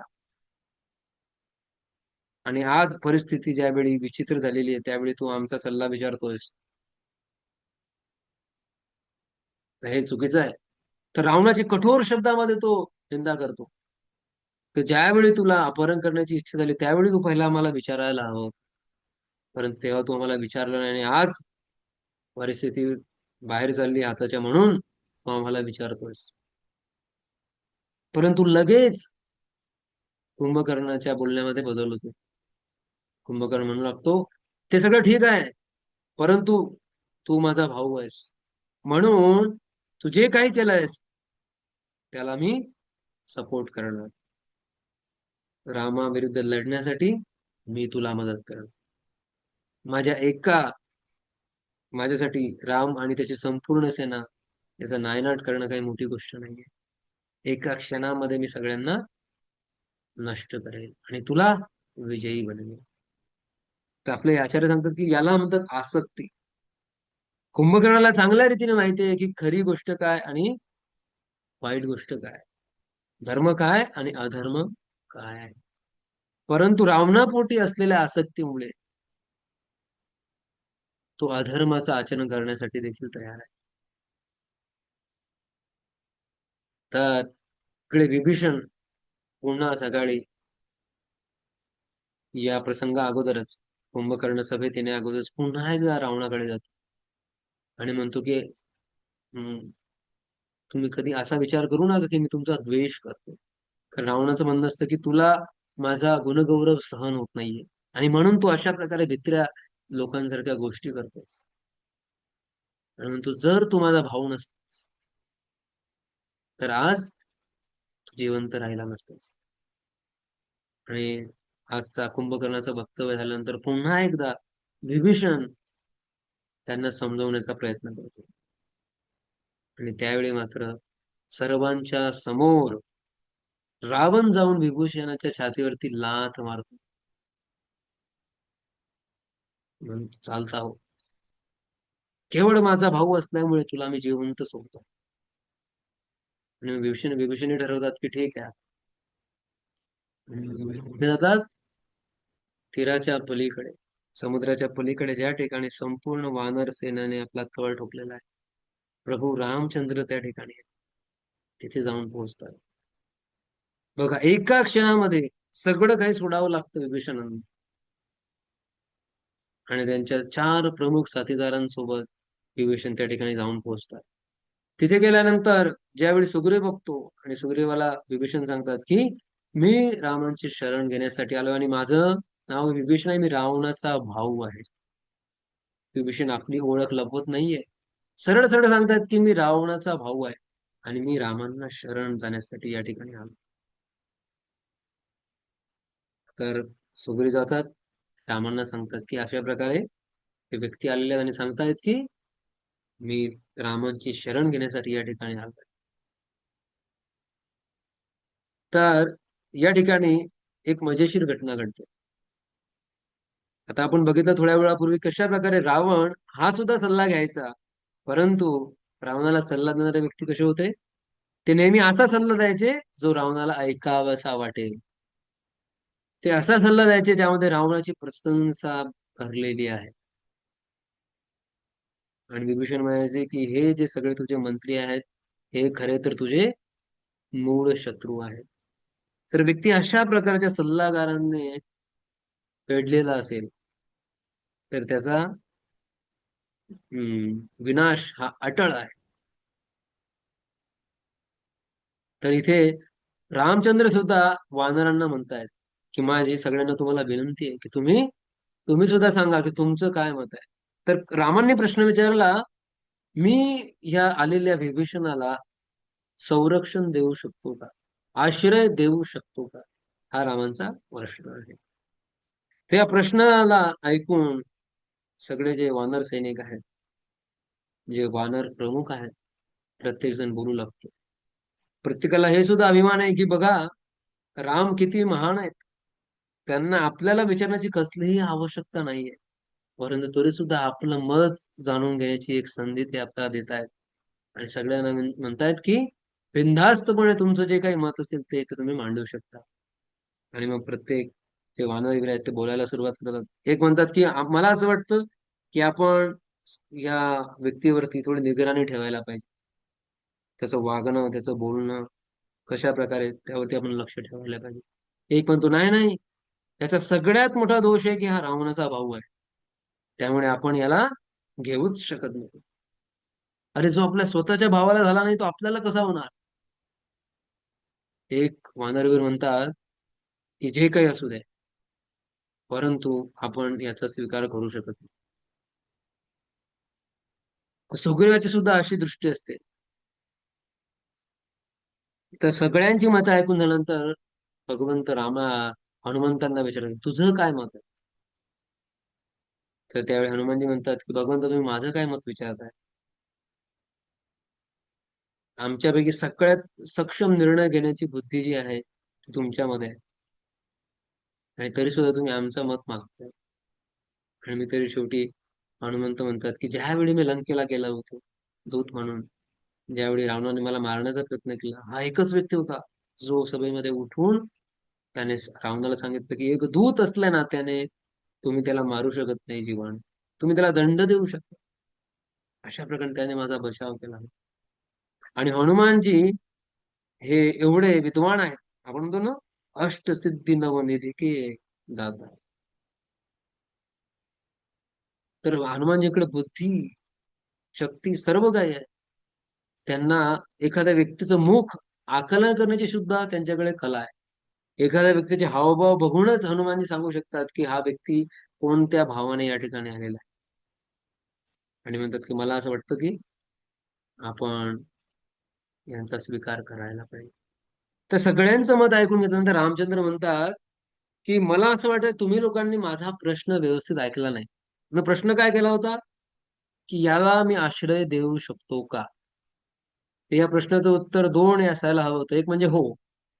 तुम्ही जर म्हटलं असतं की हो तुम्ही आश्रय देऊ शकता, म्हणजे माझ्यामध्ये याला आश्रय देण्याची क्षमता आहे. आणि दुसरं नाही, म्हणजे मी या व्यक्तीला आश्रय देऊ शकत नाही.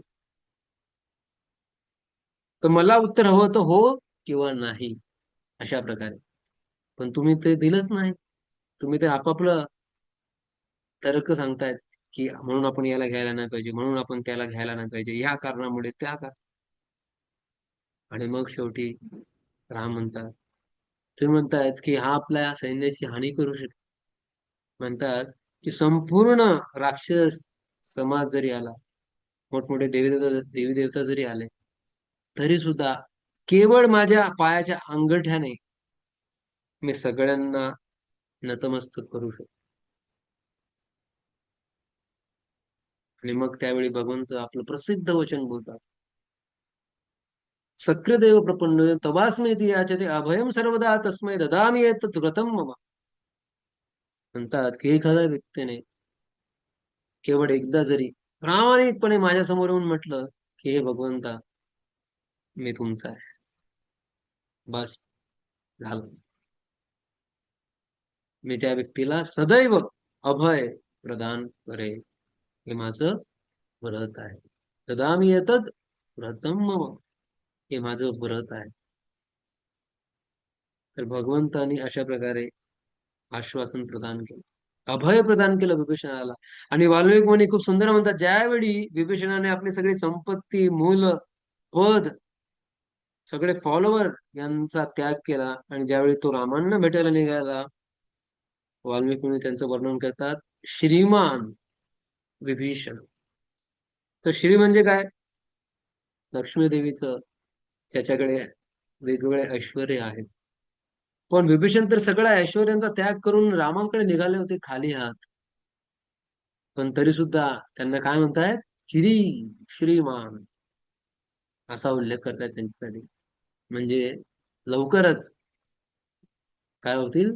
त्यांना सगळे ऐश्वर्य प्राप्त होतील. आणि मग आपण पुढे बघतो कशा प्रकारे राम सांगतात की अरे जा समुद्रातून पाणी घेऊन ये, आत्ताच्या आता मी विभीषणाला लंकेचा राजा घोषित करतो. हे भगवंत करतात. मग कुणी म्हणतं, हो भगवंता, पण समजा उद्या रावण आला तर, आणि तो म्हणला की भगवंत मला क्षमा करा जे काही झालं ते, मग आता त्याला काय देणार तुम्ही? तर म्हणतात त्याला मी अयोध्या देणार. मग भरताचं काय होणार? आणि भरताला मी जे मूळ अयोध्या धाम आहे त्याचा राजा बनवून. म्हणे मग तुम्ही काय करा? जर तुम्ही लंका दिली विभीषणाला, अयोध्या दिली रावणाला, आणि मूळ अयोध्या दिली भरताला, तर तुम्ही काय करणार? म्हणे मी या तिघांची मिळून सेवा करेन. तर ही आहे भगवंतांची कारण मानसिकता. तर रावणाचा एक गुप्तहेर असतो, त्याचं नाव असतं शुक. आपले शुकदेव गोस्वामी वेगळे. तर हा एका पक्षाचं रूप घेऊन जी सेना असते वानरांची, त्या सेनेमध्ये गुप्तहेर म्हणून येतो. रावणाने याला पाठवला असतो की जाऊन सगळ्या यांचे जे काही सिक्रेट्स आहेत ते सगळं तू घेऊन मला सांग. तर हा जो शुक असतो आणि त्याचा मित्र सारण, तर हे दोघं येऊन सैन्यामध्ये फिरत असतात. आता यांना एक समस्या निर्माण होते. याच्या अगोदर यांनी भरपूर मोठमोठ्या सैन्यांचं निरीक्षण केलेलं आहे, त्यांची गिनती केली आहे. परंतु ते सैन्य कसं शिस्तबद्ध सैन्य असतं. वानरांचं सैन्य कसं आहे? काही लोक झाडावर बसलेत, काही लोक खडकावर बसलेत, काही लोक पाण्यामध्ये आहेत. तर यांचं डोकं चालेना की बापरे किती हे वानर. असं म्हणतात ज्यावेळी ब्रिज पूर्ण झाला, शेवटचा खडक ज्यावेळी टाकला आणि आता बस ब्रिज आता पूर्ण झालेला आहे, सेतू, तर हे एक वानर लगेच उलट्या दिशेने पळायला सुटला, सगळ्यांना सांगायला की सेतू बांधण्याचं काम पूर्ण झालेलं आहे. तर सेतू पूर्ण होऊन देखील सेतूच्या शेवटच्या टोकापर्यंत अजूनही काही वानर होते जे वाट बघत होते की आम्हाला कधी नंबर मिळेल जायला, आम्ही कधी लंकेत पोहोचू. एवढे वानर. तर शुक आणि सर यांना समजत नव्हतं की काय चाललंय, एवढे वानर, यांची गिनती कशी करायची, काय करायची. मग त्यांनी ठरवलं की जे वानरांचे प्रमुख वानरवीर आहेत त्यांची तरी आपण गिनती करूया. अंगद आहे, नल आहे, नील आहे, जांबवण आहे. मग याची सगळ्यांची यादी बनवून त्यांनी सुरू केलं. त्यांची मोक्याची ठिकाणं कोणती आहे सगळी यादी बनवणे सुरू केली. तर हे सगळं चालत असताना विभीषणाची नजर त्यांच्याकडे गेली आणि विभीषणाला कळलं की हे कोण आहेत? हे रावणाचे गुप्तहेर आहे. आणि मग काय झालं असेल? जसं वानरांना माहित पडलं, सगळे वानर यांना त्यांच्यावर तुटून पडले. अरे मारा यांना, आता पकडा, असला यांना चोप दिला. पण शुकला कडून चुकलं की आता एकच व्यक्ती आहे जी आपल्याला या सगळ्यातनं वाचवू शकते, आणि ती म्हणजे कोण? राम. तर त्याने रामांच्या नावाचा धावा सुरू केला. हे राम, कृपा करून मला वाचवा, कृपा करून मला वाचवा. जसं रामांचा नावाचा त्याने आश्रय घेतला, रामांनी त्याला सुद्धा अभय अभय प्रदान केलं. म्हटले की बघ, इथं बैस आणि मला सांग तुझी किती माहिती गोळा करून झाली, आणि अजून जर का तुला काही माहिती हवी असेल वानर सैन्याची, तर सुग्रीवाला भेट, तो तुला सगळी माहिती देणार. आणि जाऊन रावणाला ही सगळी माहिती देऊन टाक तू. मला काही त्यामध्ये बोलायचं नाहीये, काही आक्षेप नाहीये माझा. तर अशा प्रकारे शत्रू, रामांसारखे शत्रू त्यांना भेटून ज्यावेळी शुक परत जातो रावणाकडे आणि त्याला सांगू लागतो की बघा, आम्ही गेलो, अशा प्रकारे एवढ्या अफाट वानर सैन्य आहे, आणि मला असं वाटतं की जर आपण सीतेला परत दिलं तर ते सगळ्यात बुद्धिमानीची गोष्ट असेल, सगळ्यात महत्वाचा तो निर्णय असेल. तर हा रामांचा महिमा आहे की ज्यांना शत्रू भेटल्यानंतर सुद्धा ते शत्रू सुद्धा त्यांचं गुणगान केल्या व्यतिरिक्त राहत नाही. असे आहेत प्रभू रामचंद्र. तर शुकशारण सुद्धा रावणाला सांगतात की महाराज, बरं होईल तुम्ही सीतामातेला परत कराल तर. विभीषणाने सुद्धा तेच सांगितलं की बरं होईल जर तुम्ही सीतेला परत द्याल तर. रावणाचे आजोबा, ते सुद्धा, च्या आईचे वडील, ते सुद्धा सांगतात की सीतेला परत दे, पण तरी सुद्धा रावण ते ऐकत नाही. तर अशा प्रकारे रामायणातील विविध प्रसंग आहेत, आणि त्याच्यातून आपण बऱ्याच काही गोष्टी शिकू शकतो. आणि आपण बघितलं कशा प्रकारे संपूर्ण आपल्या संस्कृतीचा जो कणा आहे याचं श्रेय जातं रामायणाला. आणि आपण कितीही रामायण ऐकलं तरी सुद्धा असं वाटतं की ऐकतच राहावं. आणि आपण हे सुद्धा बघितलं कशा प्रकारे रामायण केवळ भारतामध्येच नव्हे तर इतर जे देश आहेत त्यामध्ये सुद्धा रामायण खूप प्रचलित आहे. आणि आपण बघितलं कशा प्रकारे भरपूर साधू आजही आपल्या भारत देशामध्ये आहेत, ज्यांनी संपूर्ण आयुष्य केवळ राम राम राम या नावाचा जप करण्यामध्ये घालवलेलं आहे. तर जर कोणी प्रश्न विचारला आपल्याला की तुम्ही गौडीय वैष्णवात, मग राम बरे आहेत की कृष्ण बरे आहेत, कोण जास्त महत्वाचे आहे, तर मुळात हा प्रश्नच चुकीचा आहे. हे अशा प्रकारे झालं की दोन फळांमध्ये तुम्ही तुलना करताय, दोन वेगवेगळी फळं आहेत, त्यांच्यामध्ये आपण तुलना करू शकत नाही. परंतु राम, राम हे मर्यादा पुरुषोत्तम आहे, कृष्ण हे लीला पुरुषोत्तम आहे. राम म्हणजे पहिले ड्युटी, प्रेम नंतर, ड्युटी ओव्हर लव. कृष्ण काय आहेत? लव ओव्हर ड्युटी. पहिले प्रेम, ड्युटी मागे राहिली तरी चालेल, परंतु पहिले प्रेम. तर कृष्णांची शिकवण आणि रामांची कृती दोघांची आपल्याला आवश्यकता आहे, आणि दोघांचं जर आपण पालन केलं तर निश्चितच आपल्या जीवनाला एक योग्य दिशा मिळेल. तर म्हणून मर्यादा पुरुषोत्तम राम, त्यांचं सुद्धा चरित्र ऐकणं आवश्यक आहे, आणि लीला पुरुषोत्तम कृष्ण, त्यांचंही चरित्राचं गुणगान करणं आवश्यक आहे. तर असा जर वादविवाद झाला की कोण महान आहे, लीला पुरुषोत्तम कृष्ण की मर्यादा पुरुषोत्तम राम, तर कोण जिंकणार? फक्त एक व्यक्ती जिंकणार. कारण तत्वानुसार तर दोघे सेमच आहेत, दोघं एकच व्यक्ती आहेत तत्वाच्या दृष्टीने आपण बघितलं तर. परंतु समजा यदा कधी तसा वाद झाला तर कोण जिंकणार? त्याचे ऑडियन्स आहे ते जिंकणार. कारण ज्यावेळी चर्चा होणार कसे कृष्ण महान आहेत, तर ते ऐकून श्रोत्यांना आनंद मिळणार, किंवा राम कसे महत्वपूर्ण आहेत त्याची चर्चा होणार, तर त्यातून श्रोत्यांनाच आनंद मिळणार. तर म्हणून जरी आपण गौडीय वैष्णव असतो तरी रामांचं चरित्र ऐकणं हे आपल्यासाठी आवश्यक आहे. आणि नंतर कृष्णांच्या लीलांचं आस्वादन करणं हे सुद्धा आपल्यासाठी तेवढंच आवश्यक आहे. म्हणून कोणीही असं आपण म्हणू शकत नाही की हे वरचढ आहे आणि हे काही यांना कमी मूल्य आहे, यांना कमी व्हॅल्यू आहे. नाही, असं आपण म्हणू शकत नाही. कारण तत्वाने दोघे एकच व्यक्तिमत्व आहे. ठीक आहे. तर मला वाटतं मी आपला बराच वेळ घेतलाय, तर या ठिकाणी मी विराम घेऊ इच्छितो. कुणाला काही प्रश्न असेल तर आपण विचारू शकता. अन्यथा या ठिकाणी आपण थांबू.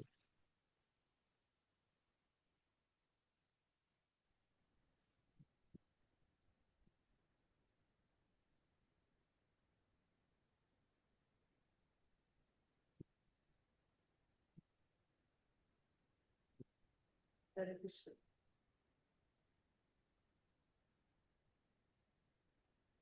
हरे कृष्ण. दंडवत प्रभूजी.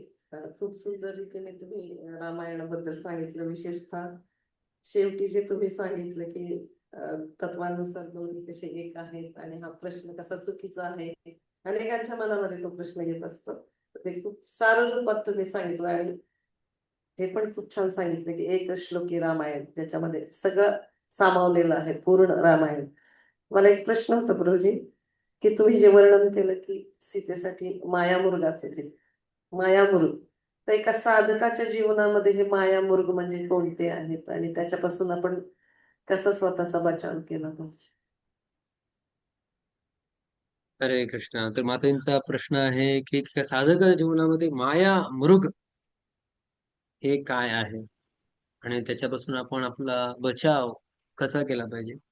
तर भगवंत माया मृगाच्या मागे धावतायत, हे आपल्यासाठी खूप आशादायी आहे. तर भगवंत असं म्हणत नाही की तुम्ही पूर्णपणे शुद्ध असाल तरच मी आपला स्वीकार करेन. जरी आपण मायाने आच्छादलेले आहोत आणि आपण आहोतच. एक भक्त प्रभुपादांकडे म्हणतात की प्रभुपाद, मला असं वाटतं मी कधी कधी मायेने आच्छादलेला असतो आणि कधी कधी कृष्ण भावनेमध्ये असतो. तो प्रभुपाद म्हणतात की नाही, तुम्ही जास्तीत जास्त वेळा मायेने आच्छादलेले असतात, कधीतरी चुकवून कृष्ण भक्तीमध्ये असतात. तर माया ही जी संज्ञा आहे यामध्ये भरपूर गोष्टींचा समावेश होतो. पण आपण जर बघितलं, अंडरलाईन प्रिन्सिपल आहे की अशा गोष्टी ज्या आपल्याला भगवंतांपासून दूर घेऊन जातात, त्या सगळ्या गोष्टींचा समावेश माया या शब्दामध्ये असू. आणि माया ही प्रत्येकासाठी वेगवेगळी असू शकते. असं नाही की माझ्यासाठी जी माया आहे तीच तुमच्यासाठी माया असेल, नाही. तर यासाठी उदाहरण द्यायचे आमचे प्रभूजी, एक आमचे वरिष्ठ ब्रह्मचारी आहेत, आजही आहेत ते, एका दक्षिण भारत परिवारातून ते आलेले आहेत. तर ते ज्याही वेळी भक्तांसोबत बसायचे, बोलायचे, म्हणायचे की अरे मी खूप पतित आहे आणि मला ना सध्या आजकाल जप करताना खूप मोठं माझं डिस्ट्रॅक्शन आहे, खूप मोठं एक गोष्ट आहे ती मला नेहमी विचलित करत असते. मग भक्तांनी विचारलं, अशी कोणती गोष्ट आहे जी तुम्हाला विचलित करते जप करताना? तर त्यांनी सांगितलं, बघा आम्ही लहानपणी ना दक्षिण भारत परिवारातून आलेलो आणि लहानपणापासून ते मी जे रुद्र स्तोत्र वाचायचो, वेगवेगळे मंत्र, वैदिक मंत्र, त्या वैदिक मंत्रांची छाप अजूनही माझ्या मनामध्ये आहे. आणि ज्याही वेळा मी हरिकृष्ण जप करण्याचा प्रयत्न करतो, त्यावेळी काय होतं, ते वैदिक मंत्रांची जी छाप आहे ती मला माझं लक्ष विचलित करत असते. तर हे यांचं काय आहे, त्यांना विचलित करणारी गोष्ट त्यांच्यासाठी ती माया आहे. वैदिक मंत्रांचा तो ध्वनी लहानपणी ऐकलेला, ती यांच्यासाठी माया आहे. परंतु इतर व्यक्तीसाठी दुसरी गोष्ट आहे. त्याच्यासाठी कदाचित लहानपणी ऐकलेले जाहिराती किंवा प्रसिद्ध गाणी, जर कोणी दूर अंतरावरती आजही टेप रेकॉर्डर लावला आणि त्यामध्ये ते पर्टिक्युलर गाणं वाजत असेल, तर आजही आपली स्मृती त्या ठिकाणी जाते की हा हा, बरोबर पुढचा शब्द आपल्याला आठवतो, याच्यानंतर आता हे बोलणार, त्याच्यानंतर आता ते बोलणार. तर माया ही प्रत्येकासाठी वेगवेगळी असू शकते आणि प्रत्येकासाठी मायादेवी खूप हुशार आहे. भगवंतांची स्वतः शक्ती आहे. मग माया दुरत्तया, भगवंत स्वतः असं सोल्युशन सुद्धा सांगतात. माया मेताम तर कसं होईल जर आपण भगवंतांची शरण घेतली तर. दैवी ऐशा गुणमयी मम माया दुरत्तया. मामेवय प्रपद्यन्ते मायामेतां तरन्ति ते. तर भगवंतांची शक्ती आहे, दुरत्तया, हे सगळं काही मान्य आहे, पण भगवंत म्हणतात की जर का तुम्ही माझ्या चरण कमलांचं शरण धारण केलं, चरण कमलांचा आश्रय घेतला, जसा विभीषणाने भगवंताच्या चरणांचा आश्रय घेतला, जशा अक्रूराने भगवंताच्या चरणांचा आश्रय घेतला, जसा अहिल्या देवीने भगवंतांच्या चरणांचा आश्रय घेतला, ज्या प्रकारे नारद मुनी भगवंतांच्या चरणांचा आश्रय घेतला, ज्या प्रकारे भगवान शिवांनी शिवत्व प्राप्त केलं भगवंतांचे चरण कमळ घेऊन, त्याच प्रकारे आपण जर भगवंताच्या चरणांचा आश्रय घेतला. दुसऱ्या स्कंदामध्ये एक ब्रह्माजींचं वक्तव्य आहे. ब्रह्माजी म्हणतात, न भारती मेंग मृषोपलक्षते न वै क्वचिन्मे मनुसो मृषागती न मे ऋषिकाणी पतंते असत्पथे. तर या ठिकाणी खूप असं वाटतं की ब्रह्माजी खूप ओव्हर कॉन्फिडेंटली बोलतायत. काय म्हणतात बघा, माझ्या मनामध्ये, माझं जे मन आहे कधीही चुकीच्या पथाला जात. आता हे बोलणं किती मोठी गोष्ट आहे. म्हणजे माझ्या मनाला एकही चुकीचा विचार सुद्धा कधी येऊ शकत नाही.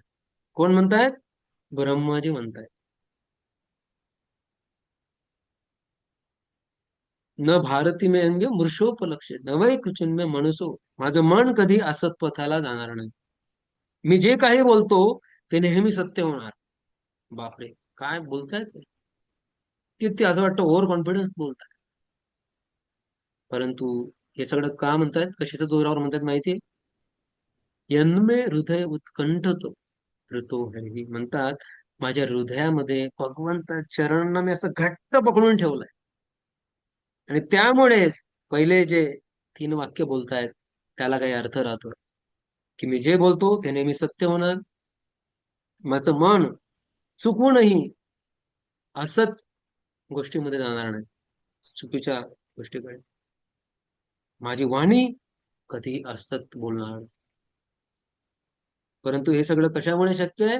कारण ब्रह्माजी सुद्धा म्हणतायत की माझ्या हृदयामध्ये भगवंतांच्या चरणांना मी असं दृढतेने घट्ट पकडून ठेवलंय, आणि म्हणूनच हे शक्य आहे. म्हणून श्रील प्रभुपाद सुद्धा सांगतात की आपण भगवंतांना नेहमी प्रार्थना करायला पाहिजे. एकदा प्रवचनामध्ये प्रभुपाद म्हणतात की माया मला कधीही स्पर्श करू शकत नाही, असं वक्तव्य करतायत प्रभुपाद प्रवचनामध्ये. आणि प्रवचन झाल्यानंतर प्रभुपाद उठतात आणि भगवंतांसमोर जाऊन काहीतरी प्रार्थना करतात. एक भक्त बघतात ज्यांनी प्रवचनामध्ये हे वाक्य ऐकलं होतं, जाऊन प्रभुपादांना विचारतायत, प्रभुपाद तुम्ही काय प्रार्थना करतायत? प्रभुपाद म्हणतात, मी भगवंतांना प्रार्थना करतो की माझं मायेपासून रक्षण करा. अरे, आत्ता मगाशी तुम्ही म्हणतात की माया मला स्पर्श करू शकत नाही, आणि आता तुम्ही म्हणताय की भगवंतांना प्रार्थना करतोय की भगवंता माझं मायेपासून रक्षण करा.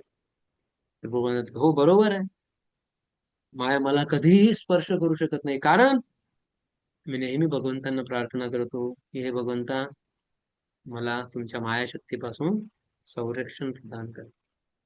तर प्रबोधाने सुद्धा त्यांच्या स्वतःच्या वागणुकीतून हे दाखवलंय.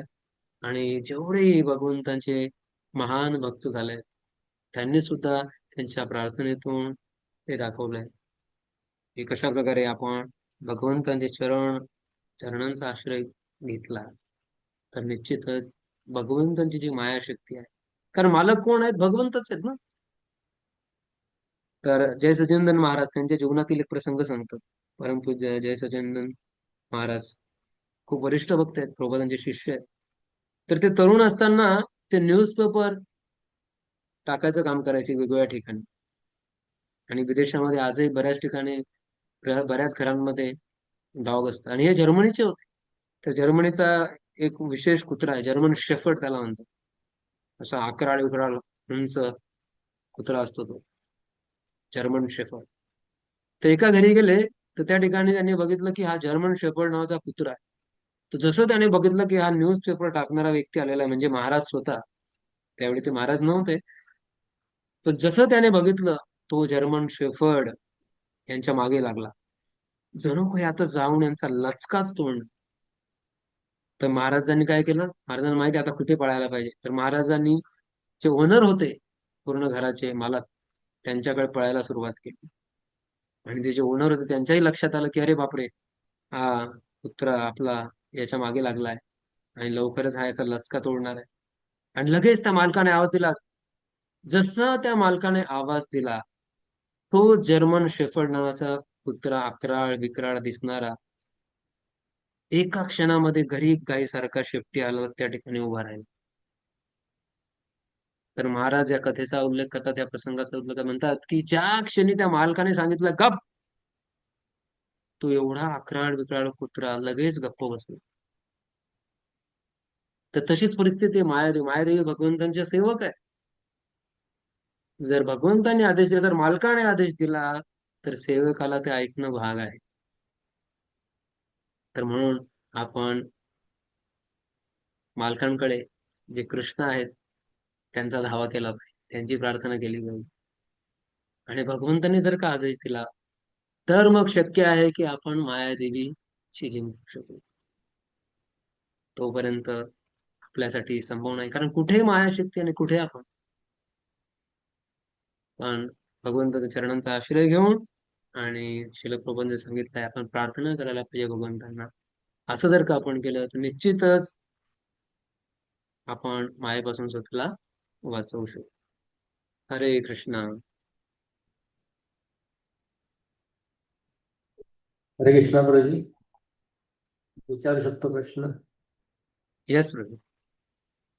हा प्रभूजी, तुम्ही तो खूप छान सांगितलंय. आजचं प्रवचन ऐकावं असं वाटलं. हे प्रसंग रामायणातले बरेच वेळा ऐकलेले आहेत, पण तुम्ही जे कथन करत होता, अजून ऐकावं असं असं वाटत होतं. ते निरस काही वाटत नव्हतं. तर त्यामध्ये तुम्ही एक प्रसंग सांगितला, जन्मेजय राजा आणि वैशंपायन ऋषी. तर जन्मेजय राजाने एक यज्ञ आरंभला होता. त्यावेळेस ते काही ऐकायला तयार नव्हते. वैशंपायन ऋषींचं तर दोन फक्त शब्द बोलतात, गोहरणम वनभंगम. तर ते ऐकल्यानंतर त्यांच्या मनामध्ये जिज्ञासा, उत्सुकता निर्माण होते. आणि त्या दोन शब्दानंतर त्यांना रामायण आणि महाभारत ऐकवलं आणि त्यांच्यामध्ये इतकं परिवर्तन की धर्म अर्थ काम मोक्ष यापासून ते नको म्हणतात.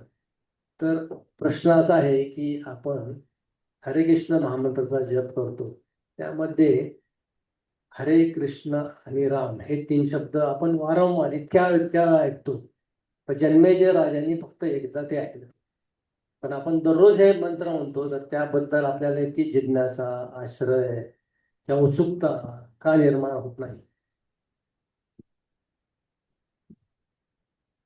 उत्सुकता. तर प्रभूजी म्हणतात या ठिकाणी की आपण हरिकृष्ण मंत्रामध्ये हरे कृष्ण आणि राम याचा इतका वारंवार आपण हे करत असतो, पण तरीही आपल्या मनामध्ये एवढं आकर्षण का निर्माण होत नाही?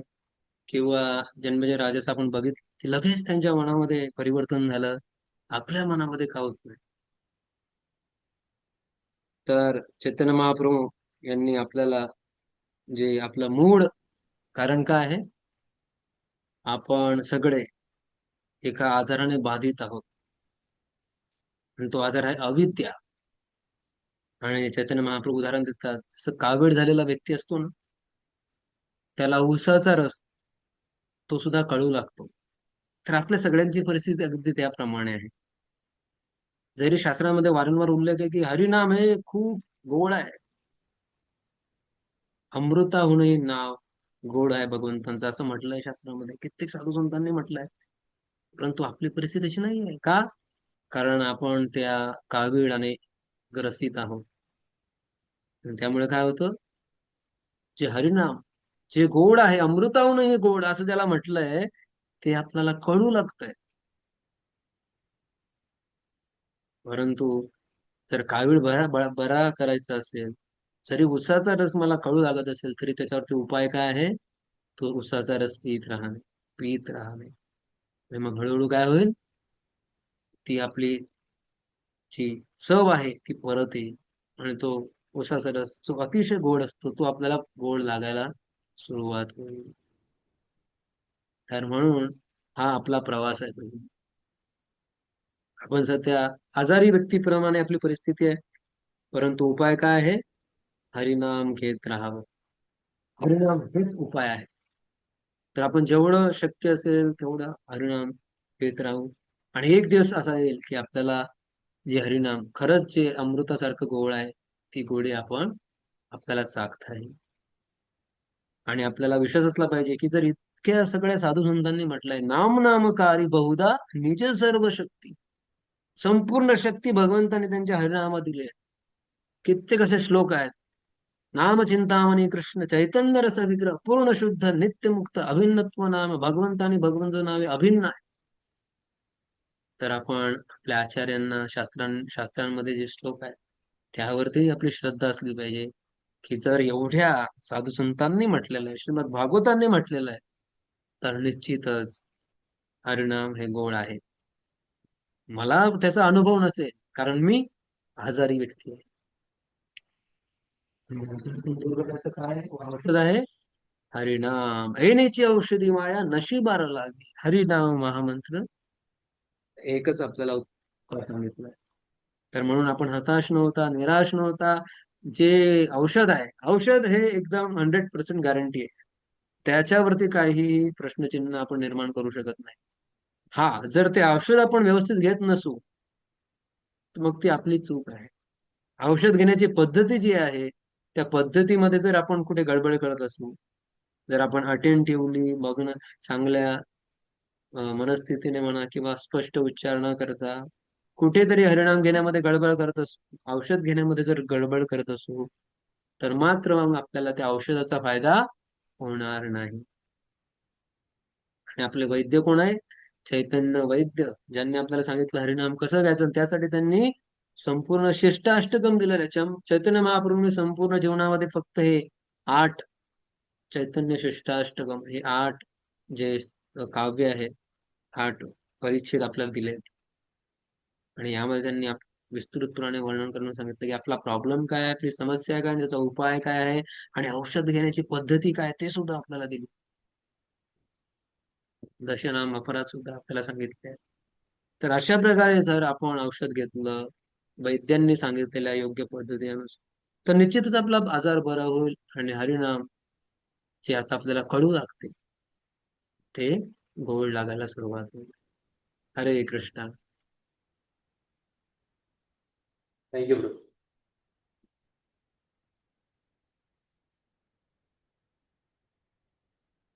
हरे कृष्ण प्रभू. खूप खूप Yes. धन्यवाद.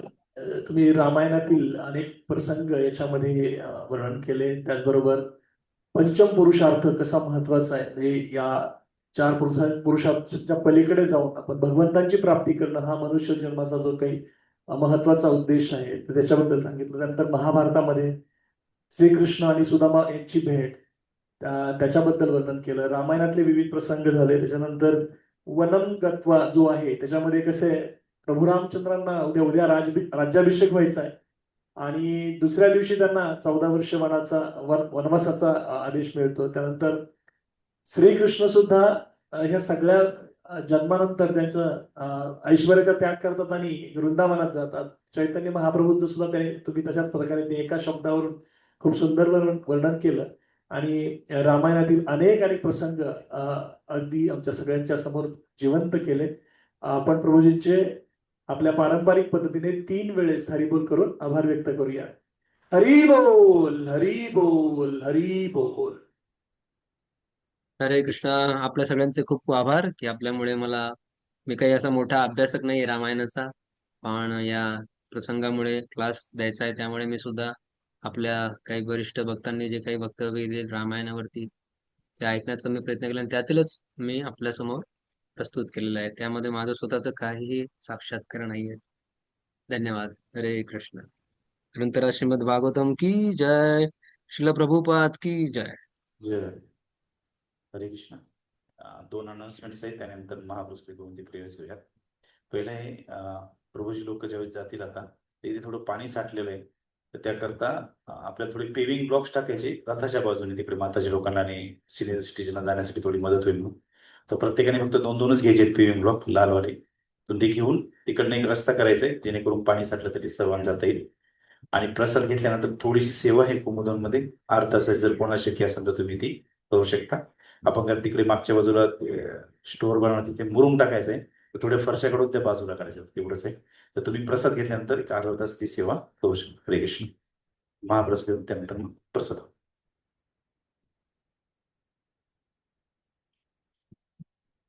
महाप्रसादे गोविंदे